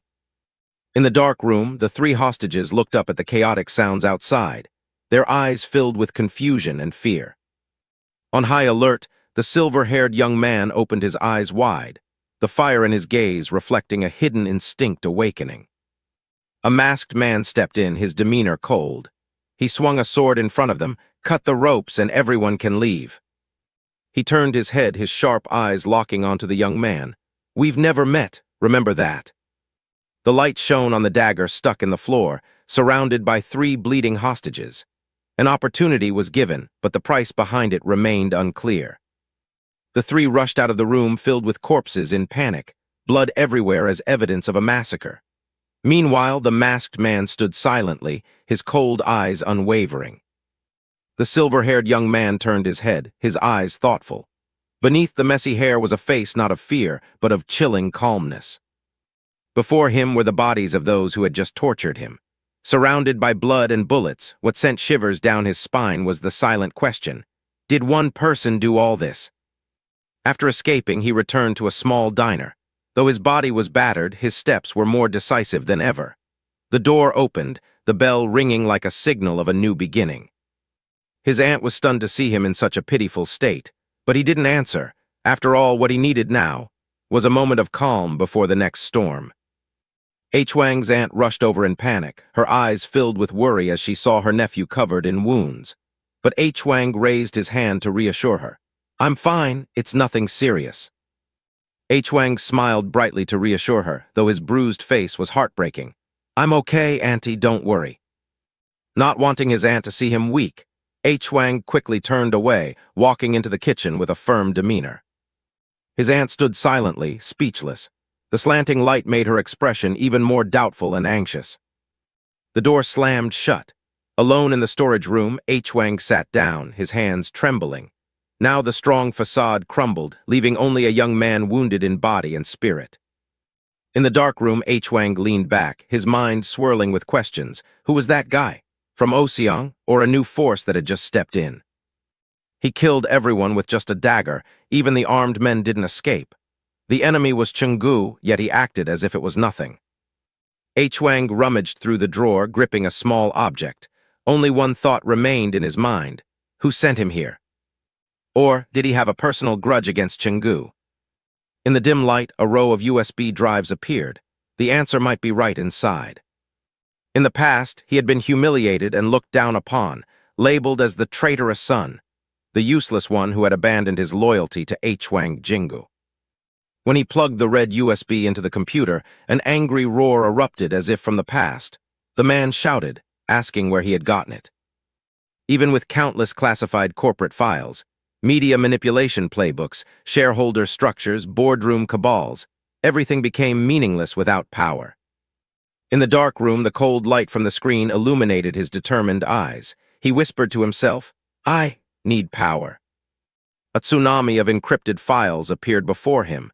He knew he couldn't grasp it all just by glancing. To change the game, he needed more than intelligence. Alone in the dark room, Haejeong worked diligently by the row of monitors, the cold blue glow reflecting on his impassive face, his hands never stopping on the keyboard. At Jingu's office, panic erupted as the central systems blared alerts. A Code 1 emergency had just been declared. The file marked as Emergency Case 1 was Jingu's internal electronic report, something that absolutely must not leak out. Haejeong stared at the screen, his eyes wide open. In his hand was the security protocol file, the key to their true hideout. Under the glow of dozens of screens, Haejeong discovered that when the company faced a crisis, the leaders would hold an emergency meeting at the safe bunker in Bukaksan, an area controlled by corporate satellite territories in Gangbuk. He sighed, letting go of the mouse. Despite digging through all the data, he still couldn't pinpoint the exact location of the executive meeting. "I don't even know who he is," he whispered, his trembling hand clutching the USB, his eyes filled with helplessness in the darkness. But then, he recalled an old saying, "If you're fighting against Jingu, you can't be a bad person." His doubt gradually turned into a fragile belief. Over the secure frequency, a voice urgently announced, a massacre had occurred at Safe House 13, Street 4 on the way to Bukaksan. Emergency units had been dispatched. The data reported that the crime scene was Jingu's classified residential compound. The extent of the damage was unclear, but Directive 9X had been activated. All information leaks must be prevented at any cost. After a series of dead-end data, a crucial clue suddenly appeared on the screen. He jumped to his feet, his heart racing as he finally found a trace. Without hesitation, he opened the rack and pulled the bicycle out of the dark corner, ready to act. The door swung open, and he wheeled the bike out of the diner, the streetlights casting a long shadow beneath the feet of someone who had decided not to stand still anymore. On the quiet road, the wheels spun urgently. He didn't know who the other person was, nor did he understand the reason for the chaos at AH Holdings. But one thing he knew for sure, staying still wouldn't change anything. The wind whistled past his ears as he clenched his teeth and sped up. Though the outcome was unclear, at least he was moving toward the truth. As he raced forward in a haze, he suddenly saw someone clinging to a helicopter in the night sky. Moments later, gunshots rang out. The person fell straight down, causing him to panic and pedal frantically toward the scene. At first glance, he thought the person surely wouldn't survive. But surprisingly, the person was still alive. A faint whisper for help echoed in the cold water. The man was covered in wounds, blood pooling around the dagger still tightly gripped in his hand. Though bleeding profusely, the man's eyes in the water still glimmered with life. He managed to whisper, "It's not over yet." The silver-haired boy stood frozen. In his eyes was clear astonishment. He hadn't expected the man to still be alive. Without hesitation, he carried the injured man back to the familiar diner, shouting loudly for his relative, "Auntie, Auntie." The woman who had just stepped out of the kitchen was shocked. "What's going on? Who is this?" He nearly burst into tears, screaming in desperation, "Please save him, please save him." At this moment, on the razor's edge between breathing and bleeding out, there was only one belief left, the hope to survive. Taeha woke up in the dim light, his skeptical eyes meeting the stranger before him, the one who had risked everything to save him. The man introduced himself as Gray, the ghost in Jingu's machine, the one all clues ultimately led back to. Gray looked straight at Taeha, his eyes burning with ice-cold certainty, and spoke words heavy with the weight of prophecies fulfilled. "You're the one I've been waiting for all this time." Taeha stood before Haejeong, his gaze wary. He couldn't believe the man before him had the audacity to call himself an information merchant. Haejeong shrugged, casually admitting he was a wholesale data broker, dealing in unverified information, ready to hand it over to the highest bidder. He boasted that his clients ranged from gossip mongers and brokers to the powerful financial elite in Uedo. Taeha clenched his fists. He had nearly lost his life in a trap, all because someone mistook him for an information merchant like Haejeong. Taeha's gaze was calm but icy. "You were the child held captive at AH Holdings that day. Did you find me just by recognizing my face?" Haejeong leaned back smugly, joking about awarding himself the title of youngest information merchant, as if this were a game he was leading. Meanwhile, Taeha stood silently by the file cabinet, his eyes fixed on something, seemingly scrutinizing every detail in this secret room. Leaning against the desk was a striking black skateboard with the words, "Gray Zone," an implicit nod to Haejeong's blurred ethical boundaries. The conversation fell silent. Haejeong murmured, "How many days have we been here now?" Taeha replied immediately, 4 days. Time passed quietly, thick with tension. Hearing this, Taeha froze. He frowned slightly, whispering to himself in self-reproach, "I've slept too long." Taeha hesitated, then stepped forward, his expression serious. He asked, "Gray, can you find someone for me?" Haejeong smirked, admitting bluntly, "When I found you, I just got lucky. For this, I'll need to rely on other information merchants." He stood up, his gaze still lazy but his words pragmatic, "And it'll cost you a fortune." Despite having saved each other's lives, Haejeong didn't forget to mention the medical expenses, a way to emphasize that every favor comes with a price. Taeha was momentarily stunned. His voice was soft but filled with disappointment. "So, you can't help me?" Gray narrowed his eyes, glancing at Taeha with hidden meaning. He simply asked, "And if I can't?" Without waiting for an answer, Gray suddenly sprang up from his chair. "Then I have no other choice." Taeha turned and walked away. Taeha grabbed his coat, not forgetting to turn back and say, "Thanks for the help. When I'm done, I'll repay you." Gray flustered, shouting, "Wait, you're leaving in that condition." But Taeha simply replied, "My work isn't finished." Taeha turned back, his gaze icy. "And don't try to get involved with me, or you'll face something worse than being kidnapped." After the door closed, Gray slumped into his chair, his eyes empty. He laughed, half mocking, half admiring. He actually walked out like that. Taeha stepped into an unfamiliar kitchen, his eyes scanning the area. A foul stench filled the air. The smell of rotting pork. Is this a restaurant? Before he could process it, a familiar voice came from behind the cabinet. "You shouldn't be moving yet." Gray's aunt stood by the kitchen table, not turning around. Her voice was calm. "You were shot with a .22 caliber bullet. I managed to stitch you up. But if you keep moving recklessly, the broken rib could puncture your lung." Gray's aunt continued cutting meat, coldly warning, "If the bone pierces through, even a doctor won't be able to save you." Taeha bowed his head in gratitude. "You're the one who saved me, right? I'll repay you later." The woman just shrugged. "I'm not a doctor. I run a tripe soup joint."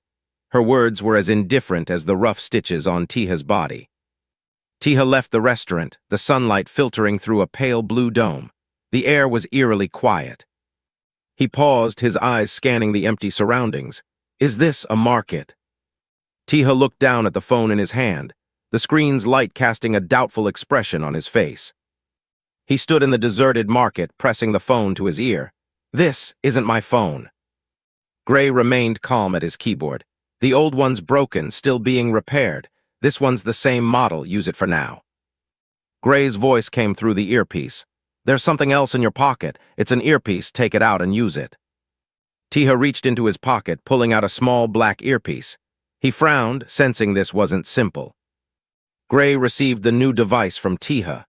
The battery lasted 12 hours, the top button was a camera, and the earpiece was Bluetooth connected. Everything was ready for the upcoming mission. He gave one final warning. Anyone who got involved with him would have no way out. Taeha responded with a cold question. Was it because Gray had wiped out the entire Chungu family? Taeha wasn't surprised. Even in South Korea, someone who committed such a massacre couldn't escape unnoticed. While Gray remained in a coma, the entire nation was shaken by the news. The entire Chungu clan had been wiped out by a terrorist. Taeha tightened his grip on the phone, his voice icy cold. Despite being accused of murder, Taeha dared to ask for a favor. Gray responded nonchalantly. The place where Taeha stood was Jangseo, the demilitarized zone between Chengdu and Oseong, once drenched in blood due to reconstruction disputes. Though this area was isolated from both factions, it had its own internal issues that kept the residents in constant unrest. Though hesitant, Gray agreed to help, but with a condition. After the job was done, Taeha had to repay the favor in full. Gray issued a final warning: stay in contact, don't disappear. If not, he wouldn't hesitate to inform Chengdu, and there would be no turning back. Taeha paused for a moment, his expression unchanged, as if he was making a final assessment of Gray's trustworthiness. Taeha ended the call with a decisive statement: "Then let's see how good you really are." He walked away without looking back. The city never stopped moving. The hurried sounds of traffic echoed between the skyscrapers, a completely normal scene for a mission that was about to cross the line. The storage building came into view, a place with strict security, featuring cold, gold-plated doors and a modern control panel. The space seemed to warn, this is not a place just anyone can enter. The target was clear: Vault 2. The status light indicated open. Taeha had already begun his move. Taeha stood before the row of secure lockers, his hand reaching to open one, his gaze calm but calculating. "There's even a private vault company in Seoul," Gray questioned from the other end of the line, worried about leaving traces. Taeha calmly replied, "Their principle is trust. They don't collaborate with any other organizations." On the other side of the screen, Gray sat in a cafe, typing on his laptop and deep in thought. Places like this, with high security, were the best choice for storing sensitive items. Fake passports, cash, a white bulletproof vest. Gray took a sip of coffee, muttering, "This should be enough to blend in." Gray took another sip of coffee, his eyes never leaving the screen, as if he was considering something beyond the plan. A thought flashed through his mind. No gun, a knife wouldn't be enough. Was he planning to face the enemy with just that? Inside the storage room, a drop of sweat fell onto the cold stone floor, signaling that Taeha's body was beginning to show signs of strain. Even walking felt like being stabbed through the body, the dull pain creeping into every step. For a brief moment, his mind flashed back to the past, this feeling, exactly like when Regina had ambushed him years ago. Taeha was checking the locker again, his calm voice ringing out, a question aimed directly at Gray, about the man they had mentioned earlier. Gray responded from behind the screen, confirming the identity. Kim Pil-jung, CEO of Moving at Night, was the one who had brought Taeha to Korea. He had once operated in Europe, then suddenly rose to fame after arriving in Korea. According to sources, he was now trying to reach China via a smuggling ship. Taeha gripped the knife, his gaze sharp and cold. Thanks to the Chengdu clan's demise, surveillance had tightened to the point where even smugglers couldn't leave. He gave the order, spread the word about a ship, offering 10 times the usual payment. The plan was set in motion, and Taeha would cover all the costs. There was no room for retreat. Taeha glanced coldly, Gray's question ringing out like a challenge to his trust. "You're not planning to run off with him, are you?" Without hesitation, Taeha tightened his grip on the gun, his icy gaze replied, "I'll kill him." Gray fell silent. Memories of nearly losing his life due to a leak flooded back, and the only person who knew that route was the man Taeha was targeting. With a gaze as sharp as a blade, Taeha delivered his verdict: traitors deserve death. Even if that person was the friend who had survived a decade with him. In the quiet darkness of the church, a figure silently entered, the small flashlight beam illuminating the hooded coat, casting an ominous aura. He stopped before the confessional door, knocked lightly, and spoke. "Father, I have something to say." His words were laden with hidden meaning, as if this confession wasn't just for repentance. From behind the wooden door, a deep voice responded, "Everyone acts for their own benefit." The statement opened a conversation layered with implications. The man let out a bitter laugh, removing his glasses as he complained, "Why meet in such a holy place?" His emotions mixed tension with disdain. Still, he managed a smirk. "I'm Catholic. I used to attend Mass at St. Marty's Church." He was the fleeing middleman, Kim Pil-jung. From behind the fogged glass, a low voice cut in bluntly, "Where's the money?" Kim Pil-jung didn't rush to respond, merely curling his lips before calmly pulling the money bag out of his backpack. 100 million won, equivalent to $100,000. He held up the stack of cash, smirking slyly. You'll even make a profit. As he sat down, he flipped open his phone and quipped slyly, by the way, about that info broker. In a country full of scams, I don't trust anyone easily. His smile faded, his eyes tinged with wariness. The broker sensed imminent danger, turning his head in alarm, his voice panicked. But it was already too late. The church doors burst open. A group of armed men stormed in with predatory intent, their presence threatening to swallow the sacred space hole. Kim Pil-jung maintained his composure, exhaling smoke from his cigarette, mocking the mysterious ship that even a professional broker like him had no knowledge of. A cold voice rang out from behind the glass. The command was clear. Give me the exact route. If you fail to convince me, you're dead. He flinched. Though he tried to appear calm, his eyes betrayed his fear as he realized he was now caught in this deadly game. The figure behind the glass finally spoke. The voice was calm but icy, cutting through the darkness, leaving Kim Pil-jung speechless. He couldn't recognize his old friend. Pil-jung froze. The name Taeha was uttered like a death sentence. The man who was supposed to be dead now stood before him, his voice unmistakable. A moment of silence fell. Pil-jung's eyes were heavy with regret, the truth he had denied now laid bare with no way out. He bowed his head, hands clenched, admitting his mistake in bitter resignation. The password was an Italian proverb, a clue so obvious he had ignored it. In his confession, Pil-jung revealed a past consumed by gambling, a mountain of debt at the Gangwon casino, where he fell into Chenggu's grasp and lost his freedom. Pil-jung stammered excuses, his hand secretly reaching for the gun at his waist. The more he lied, the shakier his movements became. But before he could pull the trigger, a bullet pierced his throat. Taeha, the man thought to be dead, acted with clinical precision without hesitation. Blood gushed out as Pil-jung clutched his throat, his eyes filled with terror and remorse. Outside, the gunshot startled the henchmen. They tensed, white-knuckling their batons, ready to strike. Inside, Pil-jung's body slumped on the chair. A pool of blood spread beneath him like a verdict that had been carried out. The traitor would not be spared. Though his body was battered, he never stopped chasing the end of it all. His companion could only watch in shock through the computer screen. The enemy didn't know Taeha would appear empty-handed. No gun, no bullets. Just a bone-handled combat knife and a cold warning before death arrived. Light spilled through the cracked door as Taeha stepped out, silhouetted against it like an avenging wraith. He coldly pronounced the death sentence for those standing before him. Taeha stepped into the midst of the crowd, his voice calm yet commanding. To him, whether they were Pil-jung's henchmen or just hired thugs, it made no difference. Elsewhere, Gray watched everything unfold through the screen. Sweat beaded on his forehead. What was about to happen was far from simple. The thugs drew their knives and clubs, ready to act. With those weapons, they made no secret of their intent. They were here to kill. Taeha drew his sword, his gaze icy. He saw no reason to hold back against those who had come to take his life. Taeha's taunting words enraged the thugs.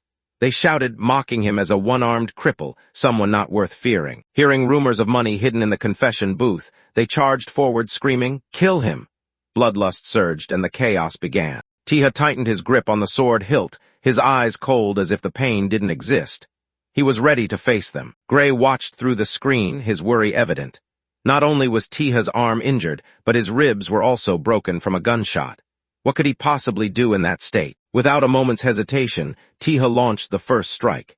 His sword deflected the enemy's attack, marking the start of the massacre. The blade pierced the bald man's neck. Blood sprayed as the first one fell, swift, clean, decisive. Taeha spun around without missing a beat. The next attacker lunged, only to meet a slash across his flesh. Blood splattered as the club wielder fell to a fatal strike before he could even struggle.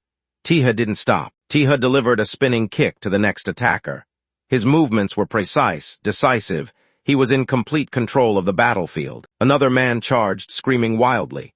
The knife in his hand aimed straight at Taeha, filled with murderous intent. The blade plunged into the bandaged area of his ribcage. Despite the wound, Taeha didn't falter. He closed in on his opponent, using his uninjured hand to deliver a powerful blow to the chin, seizing control in an instant. Amid the blood-soaked church, Taeha stood tall among the fallen enemies. The remaining thugs began to hesitate. Taeha panted, his gaze sharp and cold. He knew, if he ended it too soon, things wouldn't stop here. The 200 million won in sight made it impossible for the thugs to retreat. They charged forward with their last shred of excitement. Amid the chaotic crowd, one figure quietly prepared to cross the line and bring a greater danger than anyone anticipated. There's always one who breaks the rules. He carried a weapon that shouldn't be here, a gun with panic in his eyes. Meanwhile, Taeha remained still. Two thugs closed in from behind, swinging their clubs with the intent to finish him immediately. His foot tensed slightly. Time seemed to freeze for a moment. He knew he had to gamble on one last move. One chance, one strike. If it failed, everything would end here. Taeha spun like lightning, his kick landing squarely on the gunman's face, sending him flying backward. The sudden strike stunned the enemies. All eyes turned to Taeha, filled with confusion and fear. The gunman was flung into the air, his hat flying off. He couldn't comprehend what had just happened. The other two turned abruptly. Their expressions said it all. What the hell just happened? Not just them, but Gray was also frozen in front of the screen. His expression was stunned, unable to hide his worry and disbelief. Taeha stood before the altar, blood still dripping from the knife. The gun fell to the ground. The outcome was clear. Taeha turned slightly, his coat fluttering in the dim golden light of the church. The battle wasn't over yet. He stared straight ahead, the knife still stained with blood. He uttered just one word, next. Outside, night fell over the church like a stage curtain. But inside, the bloody act was reaching its climax. Gray's car remained parked silently in the lot. From here, he witnessed everything but couldn't intervene. Gray couldn't hide his shock. He muttered unconsciously, "What the hell did I just see?" It was hard to believe that person was Taeha, injured, yet fighting like an emotionless monster. As soon as he recovered from the shock, Gray immediately input commands into the computer, opening a communication channel with Taeha. In the darkness outside the church, a familiar voice echoed in his earpiece. "There's a bag of money in the confession booth." Gray was stunned, looking up at the church as he heard the unexpected order. "Take it." Taeha's cold voice repeated the very words Gray had warned him about earlier. "You said there were people outside, didn't you?" Those words were a reminder, forcing Gray to make a decision amidst the tug-of-war between reason and fear. After a moment of silence, Gray responded with a single word, softly parting his lips. "Okay." Gray quietly stepped out of the car, his solitary figure moving toward the church under the cold yellow light. Though he knew full well that a massacre had just taken place there, he climbed the steps with hidden hesitation. The door creaked open. Gray gritted his teeth, suppressing the pain, clutching his wound, his eyes gleaming with determination in the darkness. Before him was a horrifying scene. Blood, corpses, and the stench of death permeating the sacred hallway. In the suffocating silence, the light cast a shadow of Taeha's back, the man who had single-handedly ended it all. Without turning around, Taeha spoke in a voice cold as steel. "Go!" Command and approval, or perhaps a challenge. Gray stepped into the church, his eyes betraying his confusion at the unimaginable scene. Inside the small room, a man lay dead on the chair, his blood staining the wooden floor. The smell of death forced Gray to cover his nose, his hand gripping the bag of money as if holding onto his last shred of sanity. After returning to the pew, Gray sat beside Taeha, whispering, "I called Cole. He'll be here in 10 minutes. But Taeha was trembling, sweat pouring down his unusually pale face. Gray looked at him with deep concern. "Are you running a fever? Just hang on a little longer. I'll ask my aunt to get medicine." Gray put down his phone, his eyes never leaving his exhausted friend. A sudden crash shook everything. Gray barely had time to look over, unsure of what had just happened. His eyes widened, filled with panic. His breathing quickened, the shock still fresh. Taeha began to explain. He had woken up and discovered that everything had been perfectly altered. His phone, his clothes, none of them were his. Only the gloves, the one thing left behind, sent a chill down his spine. They shouldn't have been there. Gray sat in silence, lost in thought. The light fell on the back of his hand. The old tattoo from 17 years ago remained intact, a reminder that the past had never truly disappeared. The question drilled into his mind. "You know who I am, don't you?" Leaving Gray no room to escape. In silence, Gray nodded. His resolute gaze confirmed a truth he had hidden for too long. Jin Taeha, the eldest son of Jin Sunyeok, grandson of the late chairman Jin Seoko, the bloodline heir of the Chenggu group, and also Vendetta, the Asian assassin of the Salerno family in Italy, an internationally wanted man with a bounty of 5.5 billion won. Gray finally admitted he had never intended to reveal it. Even his aunt didn't know the true identity. "Is it worth risking your life just for a favor?"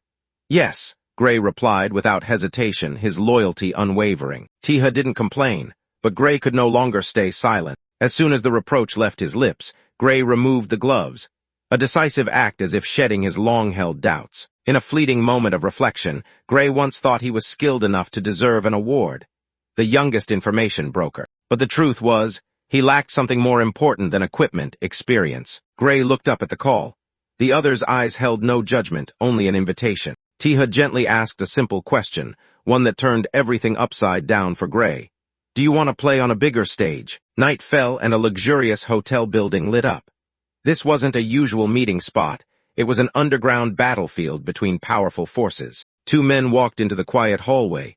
The one in front reminded, just ask, don't act. With a familiar demeanor, he approached the meeting room door.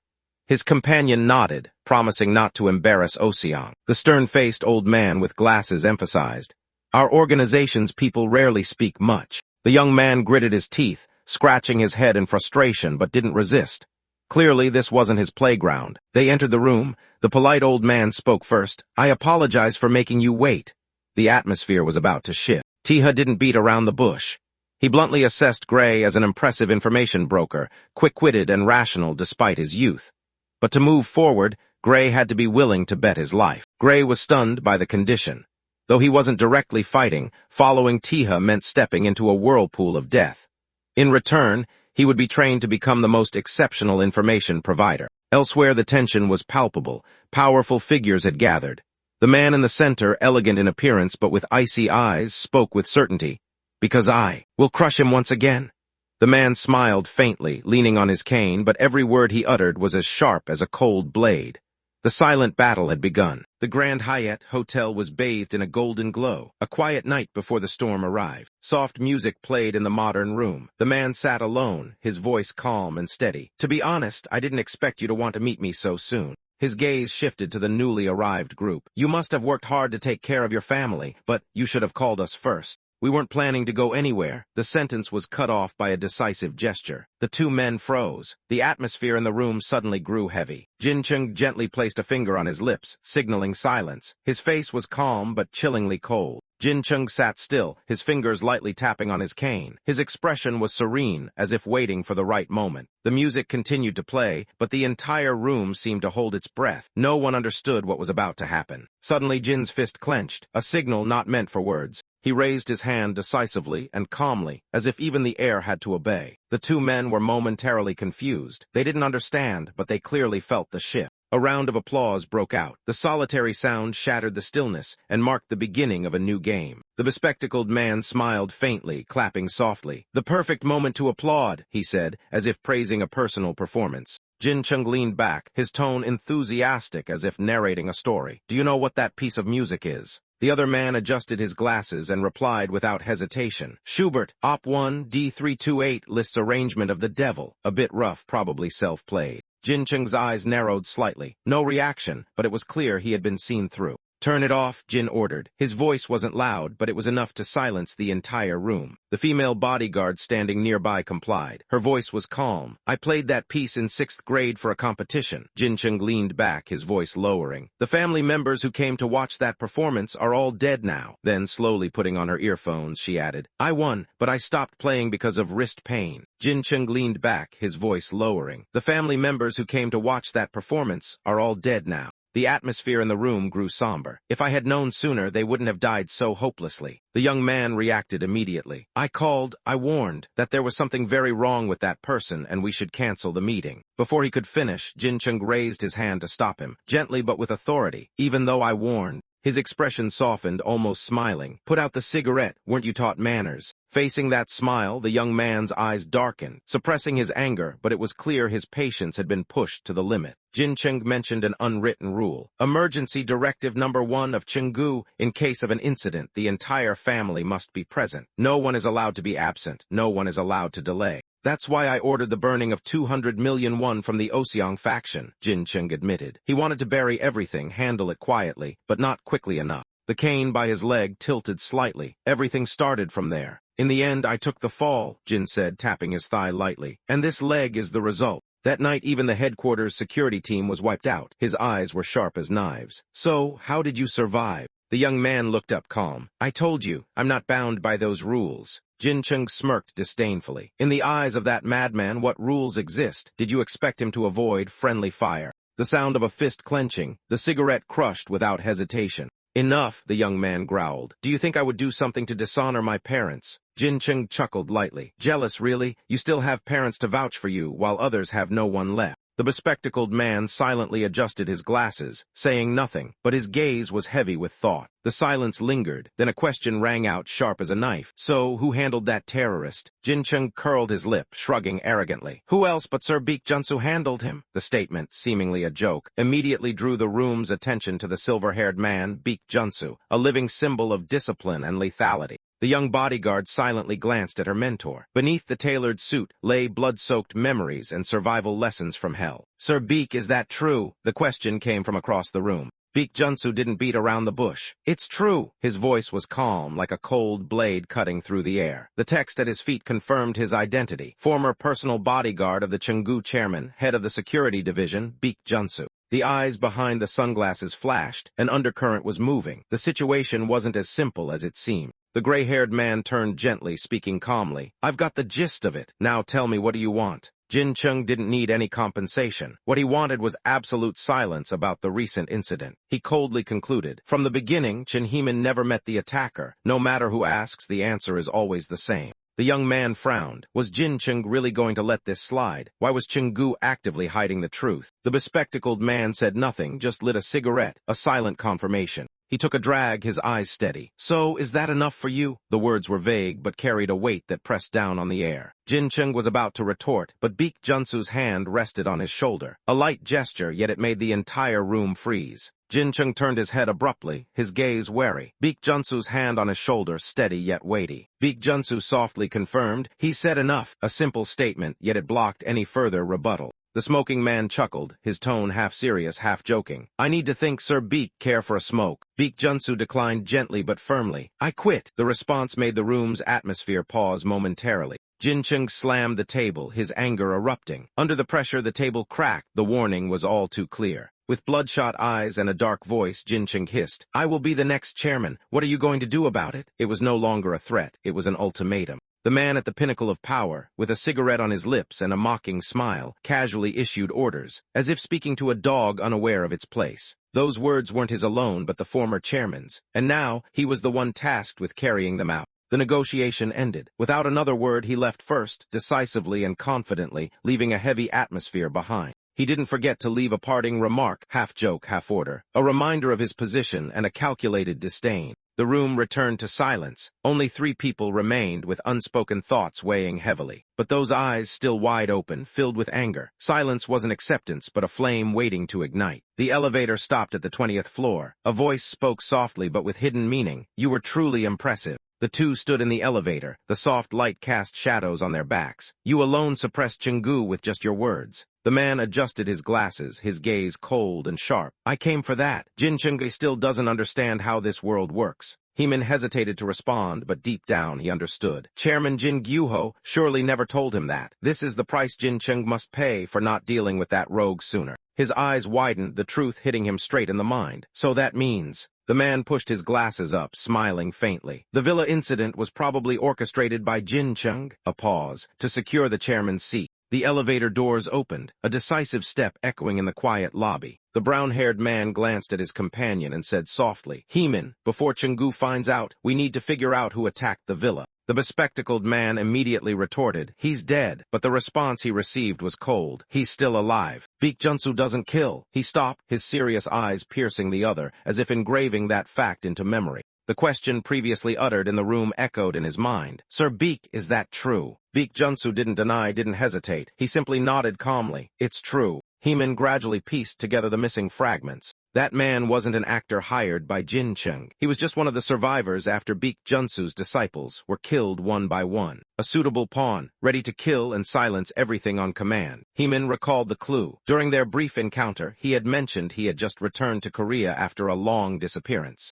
They considered, if they could use that man, they might overthrow Chenggu. But the final decision was, kill him decisively and without leaving a trace. Under the cold light, he stopped in the middle of the courtyard, still reeling from the truth he had just heard. A line of people bowed their heads in front of the luxurious car. He wasn't angry at the attacker, but at Jin Chung for knowing the outcome of failure in advance. He stepped out the main door, the wind whipping his coat. His voice echoed like a verdict. "See you again, and don't forget to avenge yourself." In the shadows, Kim Yeopil, vice chairman of the Oseong faction, the 11th ranked figure, smirked. Though he hated Oseong, he couldn't stand to see his people humiliated. The space fell silent. The luxurious room awaited a new conversation, where schemes were about to be unveiled. The clinking sound of ice dropping into a glass rang out. A voice cut through the stillness. "Did you know?" In the quiet kitchen, he prepared wine while casually posing a seemingly innocuous question. "The best thing I ever got from my father." His eyes glimmered. The room next door still bore traces of anger. The shattered glass table, the cane leaning on the chair. "It's the ability to read the situation." His voice suddenly turned cold.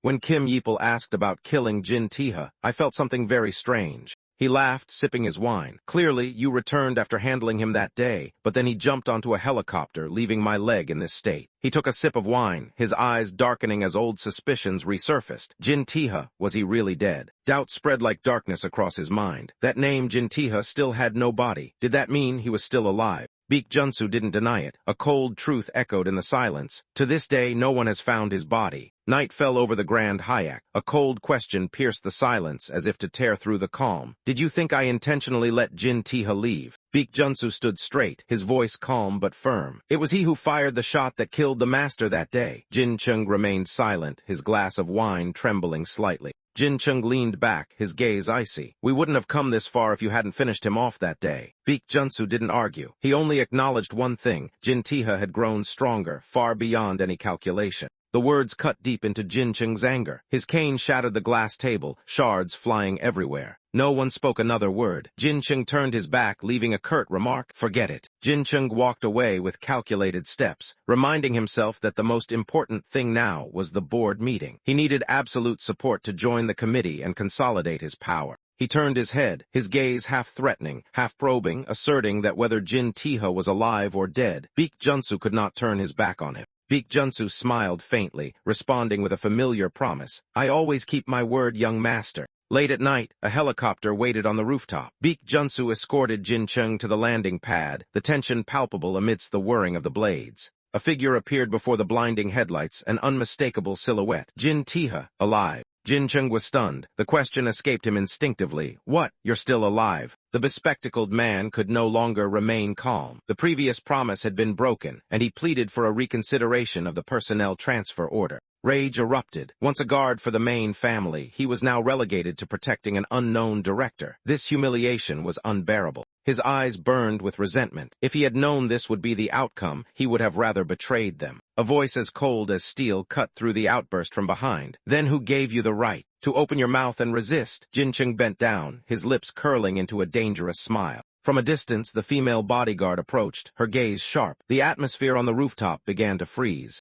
Jin Chung coldly announced the transfer decision, considering it the only mercy for what this man had contributed in the past. Helpless and desperate, the man tried to call Baek Junsu back, but only received a resolute back. Baek Junsu didn't turn his head, leaving only a brief command, and a promise whose fulfillment remained uncertain. The helicopter blades whirled fiercely in the air, leaving him alone on the cold rooftop. No trace of pride remained, only suppressed fury in the eyes marked by a scar. Elsewhere in the city, a new chapter quietly began, far from the light of those who manipulated power. After all, Taeha retreated to a small eatery on a street corner, a place where no one seemed to care about his true identity. As he ate, he smiled faintly, revealing that he knew exactly who the person across from him was, thanks to the other's father's background. Gray didn't deny it. He mentioned the tattoo on Taeha's hand, a suspect in the Chungu family massacre 17 years ago, and the photo his father left behind was the final piece. "Not bad," Taeha praised, but his eyes showed no surprise. Gray's aunt, a straightforward and sharp woman, interjected with a gentle reproach, as if everything was too peaceful for her vengeful nephew.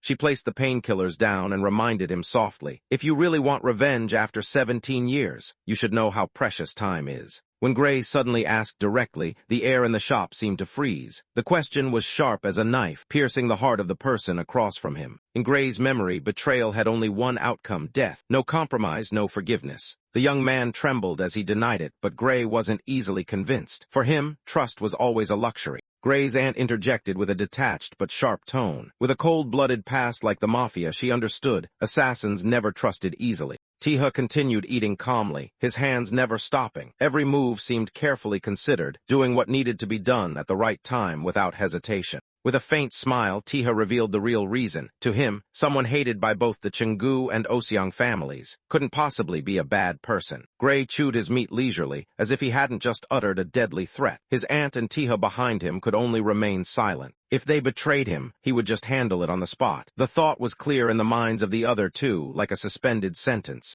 The door slammed open, and 3 men walked in. One grumbled about the weather as if he had come just to complain. The leader acted superior, complaining about the heat while heading toward the dining table, not bothering to hide his intention to pick a fight. Gray's aunt didn't hesitate to respond. She spoke decisively, emphasizing that the debt had been paid and she wouldn't allow anyone to cause trouble again. She ended with a cold command. Finish your meal, smoke a cigarette, and leave. Then she turned to Gray and said only one thing. As for you, go to school. Gray remained silent, bowing his head at the blatant insult. The man in the suit smiled faintly, throwing out a mocking remark without hesitation. Noticing an unfamiliar face, he approached. A sneer appeared as he insulted both the restaurant and the person eating. Taeha calmly looked at the kimchi in his hand. Instead of responding, he wondered, since when did kimchi get this big? Taeha's silence infuriated the other man. He was surprised, then began to lose patience. Contempt gradually appeared on his face. Gray stood up and quietly cleaned up. Outside, the sunlight streaming through the window signaled the start of a new day, though the tension hadn't ended. Not wanting to linger, Gray muttered a sentence and turned to leave. I'm off to school. The words were brief but heavy with unspoken thoughts. Gray paused at the door, looking back as if there was something he couldn't leave behind. His gaze darkened. Before accepting help, he set one condition, a promise that couldn't be broken. No killing, no violence, Gray stated clearly. This place was a neutral zone, and that temporary peace had to be maintained. Taeha reacted with suspicion, but couldn't deny it. Gray was the one who had single-handedly infiltrated Chungu. Reason said one thing, but actions said another. So, what's your request? Taeha asked. His gaze still hadn't left the man who had shaken 2 major factions. Gray began to explain. District 3 in Jangseo, a neutral zone between Chungu and Oseong, was preparing for redevelopment, but hidden behind that plan was a simmering conflict. That day, the war between the Oseong and Chungu factions nearly turned the entire district into a wasteland. However, a local organization called Yabari unexpectedly appeared and stopped the bloodshed with a ceasefire agreement. He was stunned to hear that. Could a small organization really stop 2 giants clashing like wild beasts? Gray confirmed it. Thanks to Yabari's mediation, District 3 in Jangseo had become a rare safe zone amidst the chaos. Yabari didn't stop at putting out fires. They began quietly acquiring properties in the area, preparing for negotiations with the 2 major factions and investors. But the person across from him didn't believe in peaceful solutions. If everything could be resolved by coming together, the world wouldn't need blood, and Chungu and Oseong wouldn't have held power for so long. Gray looked straight at Taeha, his voice firm. He didn't need bloodshed to achieve his goal. Here, no one was allowed to kill. Taeha sat motionless, while the gangster approached Gray with a careless attitude. Gray's aunt stood between them, her gaze vigilant. The gangster growled. In his eyes, Gray was nothing more than a thug, hardly the person who had stopped 2 powerful factions. Taeha bowed his head in thanks after the meal, completely ignoring the provocation. He remained there, deliberately provoking. The gangster lost patience and called out sharply. Gray's aunt immediately stopped his hand, her eyes blazing. Touch my guest and see. She shouted angrily. The debt had been paid, yet this scoundrel dared to show up so early, even trying to act tough with her guest. The gangster roared in anger at the insult to his appearance. His hand raised as if to strike, but it stopped before it could land. Taeha didn't say a word. He coldly slammed the food tray into the man's face, leaving the entire shop in shock. Right outside the shop, a single blow sent 3 men flying, leaving Gray in stunned silence. Taeha's face remained cold as ice. The blue light couldn't hide the terrifying calm in his eyes. Gray turned back, startled by the chaotic scene. In less than 10 seconds after leaving, Taeha had caused havoc on the street. The gangster trembled as he crawled back, his eyes filled with fear. His voice shook with terror. Who are you? Do you know who I am? His revenge plan was laid out with about 30 detailed strategies, but, despite careful planning, variables always lurked. The most unexpected thing, his opponent turned out to be Jin Chung. The first plan failed, but he still retained one thing, the ability to predict his enemy's next move. Despite his blood ties to the Jin family, he wouldn't be able to secure the chairman's seat without votes from the board of directors. So what if he shattered the entire board by using the Jangseo redevelopment project itself? When he stepped into the anti-eviction zone, suspicious and challenging gazes immediately turned toward him. Everyone wondered, who was he? Yoon Sori, the second in command of the Yabari faction, appeared with a haughty smile, coldly challenging. Do you plan to declare war on the entire organization alone? Taeha calmly responded from the middle of the road, brief and decisive. No. He reached for a cigarette, his movement slow but exuding a calmness under pressure. The flame flickered with a soft click. The firelight reflected in his eyes, cold and unwavering. With a faint smirk and the cigarette glowing red, Taeha smiled lightly. I just want to talk. But his eyes didn't look like someone who had come merely to negotiate. From above, the gaze swept across the entire battlefield, where a lone intruder stood before a heavily guarded stronghold. The declaration of wanting to talk rang out like a paradox. Yoon Sori, the second in command of Yabari, curled her lips in a scornful smile, firing back bluntly. To her, that proposal was nothing but an obvious farce. Taeha turned his head. Those who had blocked his path now lay motionless behind him. Silence was the coldest answer to their doubts. He smiled apologetically, but his eyes were mocking. To Taeha, conversation was a privilege, reserved only for those on the same wavelength. Now he understood why Yabari had been able to repel both Oseong and Chenggu. It wasn't about reputation, but the silent strength that permeated everything. From above, the sniper patiently kept watch. If such people were spread throughout the city, the entire old order was trembling at its roots. Area 3 of Jangseo District wasn't just a residential zone. The entire area had become an underground fortress for the armed forces, a powder keg ready to explode at any moment. Taeha stood silently in the street, his gaze sharp. A system of ironclad order had been established, because if even one spy slipped through, the entire information network would have collapsed long ago. Facing him was a provocative girl. She sneered, calling this conversation a last will and testament, but Taeha remained unmoved. Yoon Sori didn't waste time beating around the bush. She fired straight. Are you a leftover from Chenggu or Oseong's bootlicker? Taeha didn't answer. Only his eyes were sharp as a blade, silent but filled with killing intent. A foot slammed into the ground, powerful, decisive. Without introducing himself, Taeha began speaking the language of the strong. Yoon Sori curled her lips arrogantly, sipping her bubble tea as she ordered, "Speak while you're still standing." She didn't hesitate to emphasize, "Unless you want to talk," with a head full of holes. Taeha clenched his jaw, his eyes as sharp as daggers, remaining silent in the face of the provocation. He tightened his fist. The day had finally come, the day he had to face the truth. Each step he took pounded into the ground like a hammer of rage. Those disgusting things, he didn't want to believe them, but they were real. From behind, a subordinate shouted, "Boss, it's dangerous. Should we kill him?" Yoon Sori still hadn't taken her eyes off her opponent. In an instant, Yoon Sori shouted a name that everyone in Yabari understood. The time for action had come. From above, a black shadow tore through the air like a meteor, without warning, without negotiation. The gaze was as sharp as a blade. In that moment, even Taeha could feel it. This was a true beast. The sound of a hinge breaking echoed again. The door strained to hold, a familiar omen of the chaos to come. Yoon Sori heard it all. She didn't respond immediately, but her eyes turned cold, a clear sign of anger simmering beneath the surface. Without words, Yoon Sori lunged forward. She chose to respond quickly with her fists. Taeha stood still, his gaze stern, as if trying to suppress the explosion about to erupt after Yoon Sori's recent action. Meanwhile, elsewhere, night fell over a sturdy villa. Inside, a middle-aged man, half-naked, knelt trembling, begging for forgiveness from someone sitting far away, seemingly a powerful superior. Elsewhere, Taeha coldly stared at Yoon Sori. He had figured out the entire chessboard, and each piece was becoming clear. Taeha's eyes were sharp as knives, piercing into his opponent. Without unnecessary words, he was ready to face what lurked in the shadows. The landing was heavy like a hammer strike, the ground cracking under the pressure. He stood up as if the battlefield had just been activated. Lee Haejeong, codenamed Tank, Yabari's second in command, officially entered the chessboard, bringing with him a momentum to crush all obstacles. No need for lengthy words. A glance, a command. Only one word came from him: move. Yoon Sori panicked when she saw Haejeong deviating from the plan. Taeha stepped closer, the atmosphere beginning to shift. The armed members behind them noticed the abnormality. One of them screamed, accusing Haejeong of betrayal.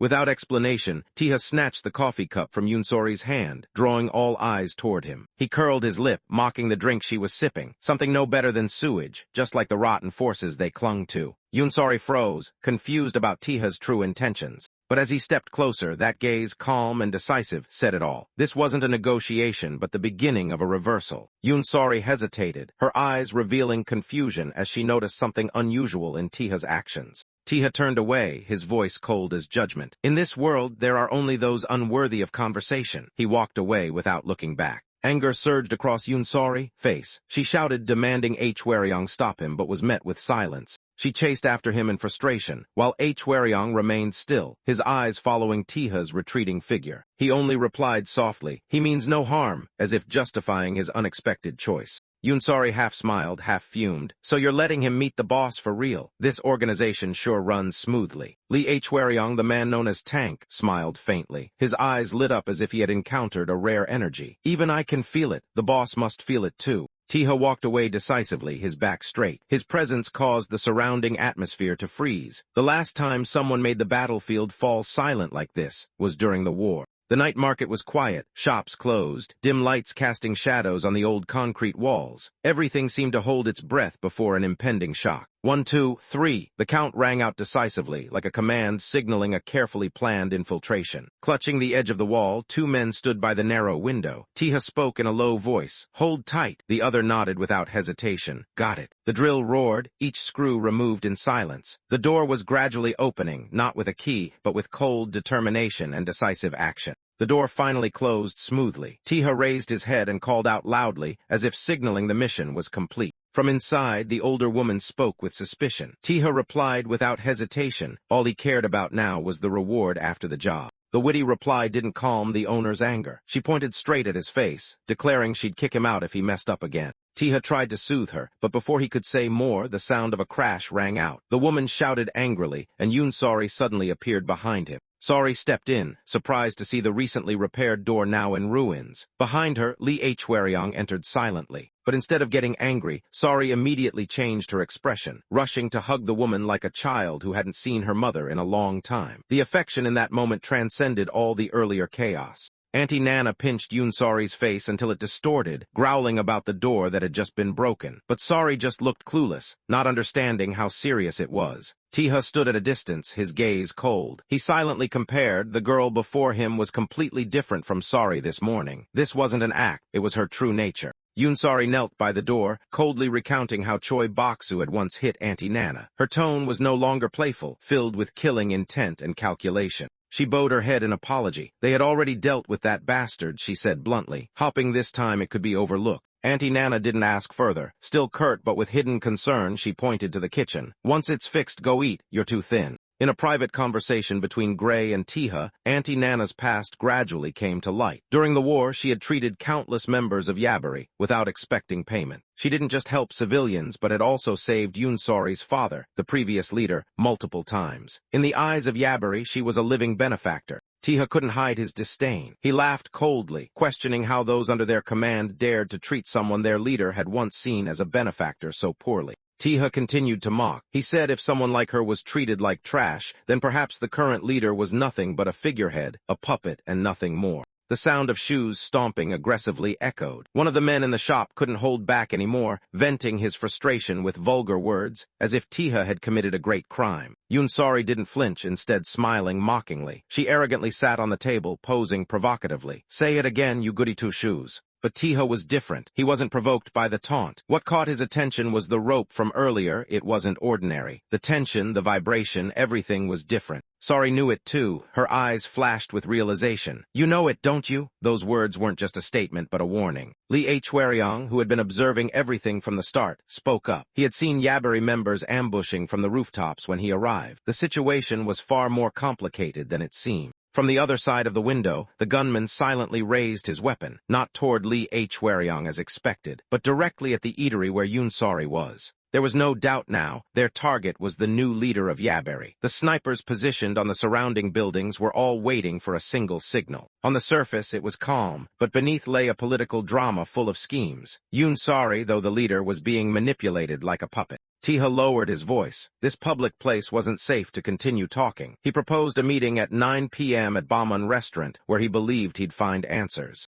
His question was sharp as a blade. "Who's behind the land grab? Is it Oseong?" His eyes followed every movement of Yoonsori, not missing a single reaction. The response was a clenched fist, neither denial nor explanation. But in that grip was anger, a conflict ready to explode. Yunsari swung her fist toward Taeha, her eyes blazing and her voice filled with suspicion. Chungu, she understood. The name Taeha had just hinted at, the puppet master behind it all, was Chungu, a name feared by everyone in the underworld. Her gaze immediately turned fierce, the energy ready to erupt. Taeha, still wearing a calm smile, tilted his head slightly in confirmation. Bingo! He didn't deny it. In his eyes, the truth was unraveling piece by piece like a chess game nearing checkmate. "Director, please spare me, I beg you," the man screamed. The failure of the Lebanon deal had cost him everything, but he wasn't ready to lose his life. "Just one more month, I'll definitely double the profits." In the cold blue light of the late night, the echo of despair reverberated through the villa like a signal of the impending purge. In the dark space, a mysterious man received an urgent call. A cold voice rang out. "What's the matter?" The voice on the other end reported briefly. A stranger had infiltrated Area 3 of Jangseo District, Yabari's territory. He had approached Yunsari.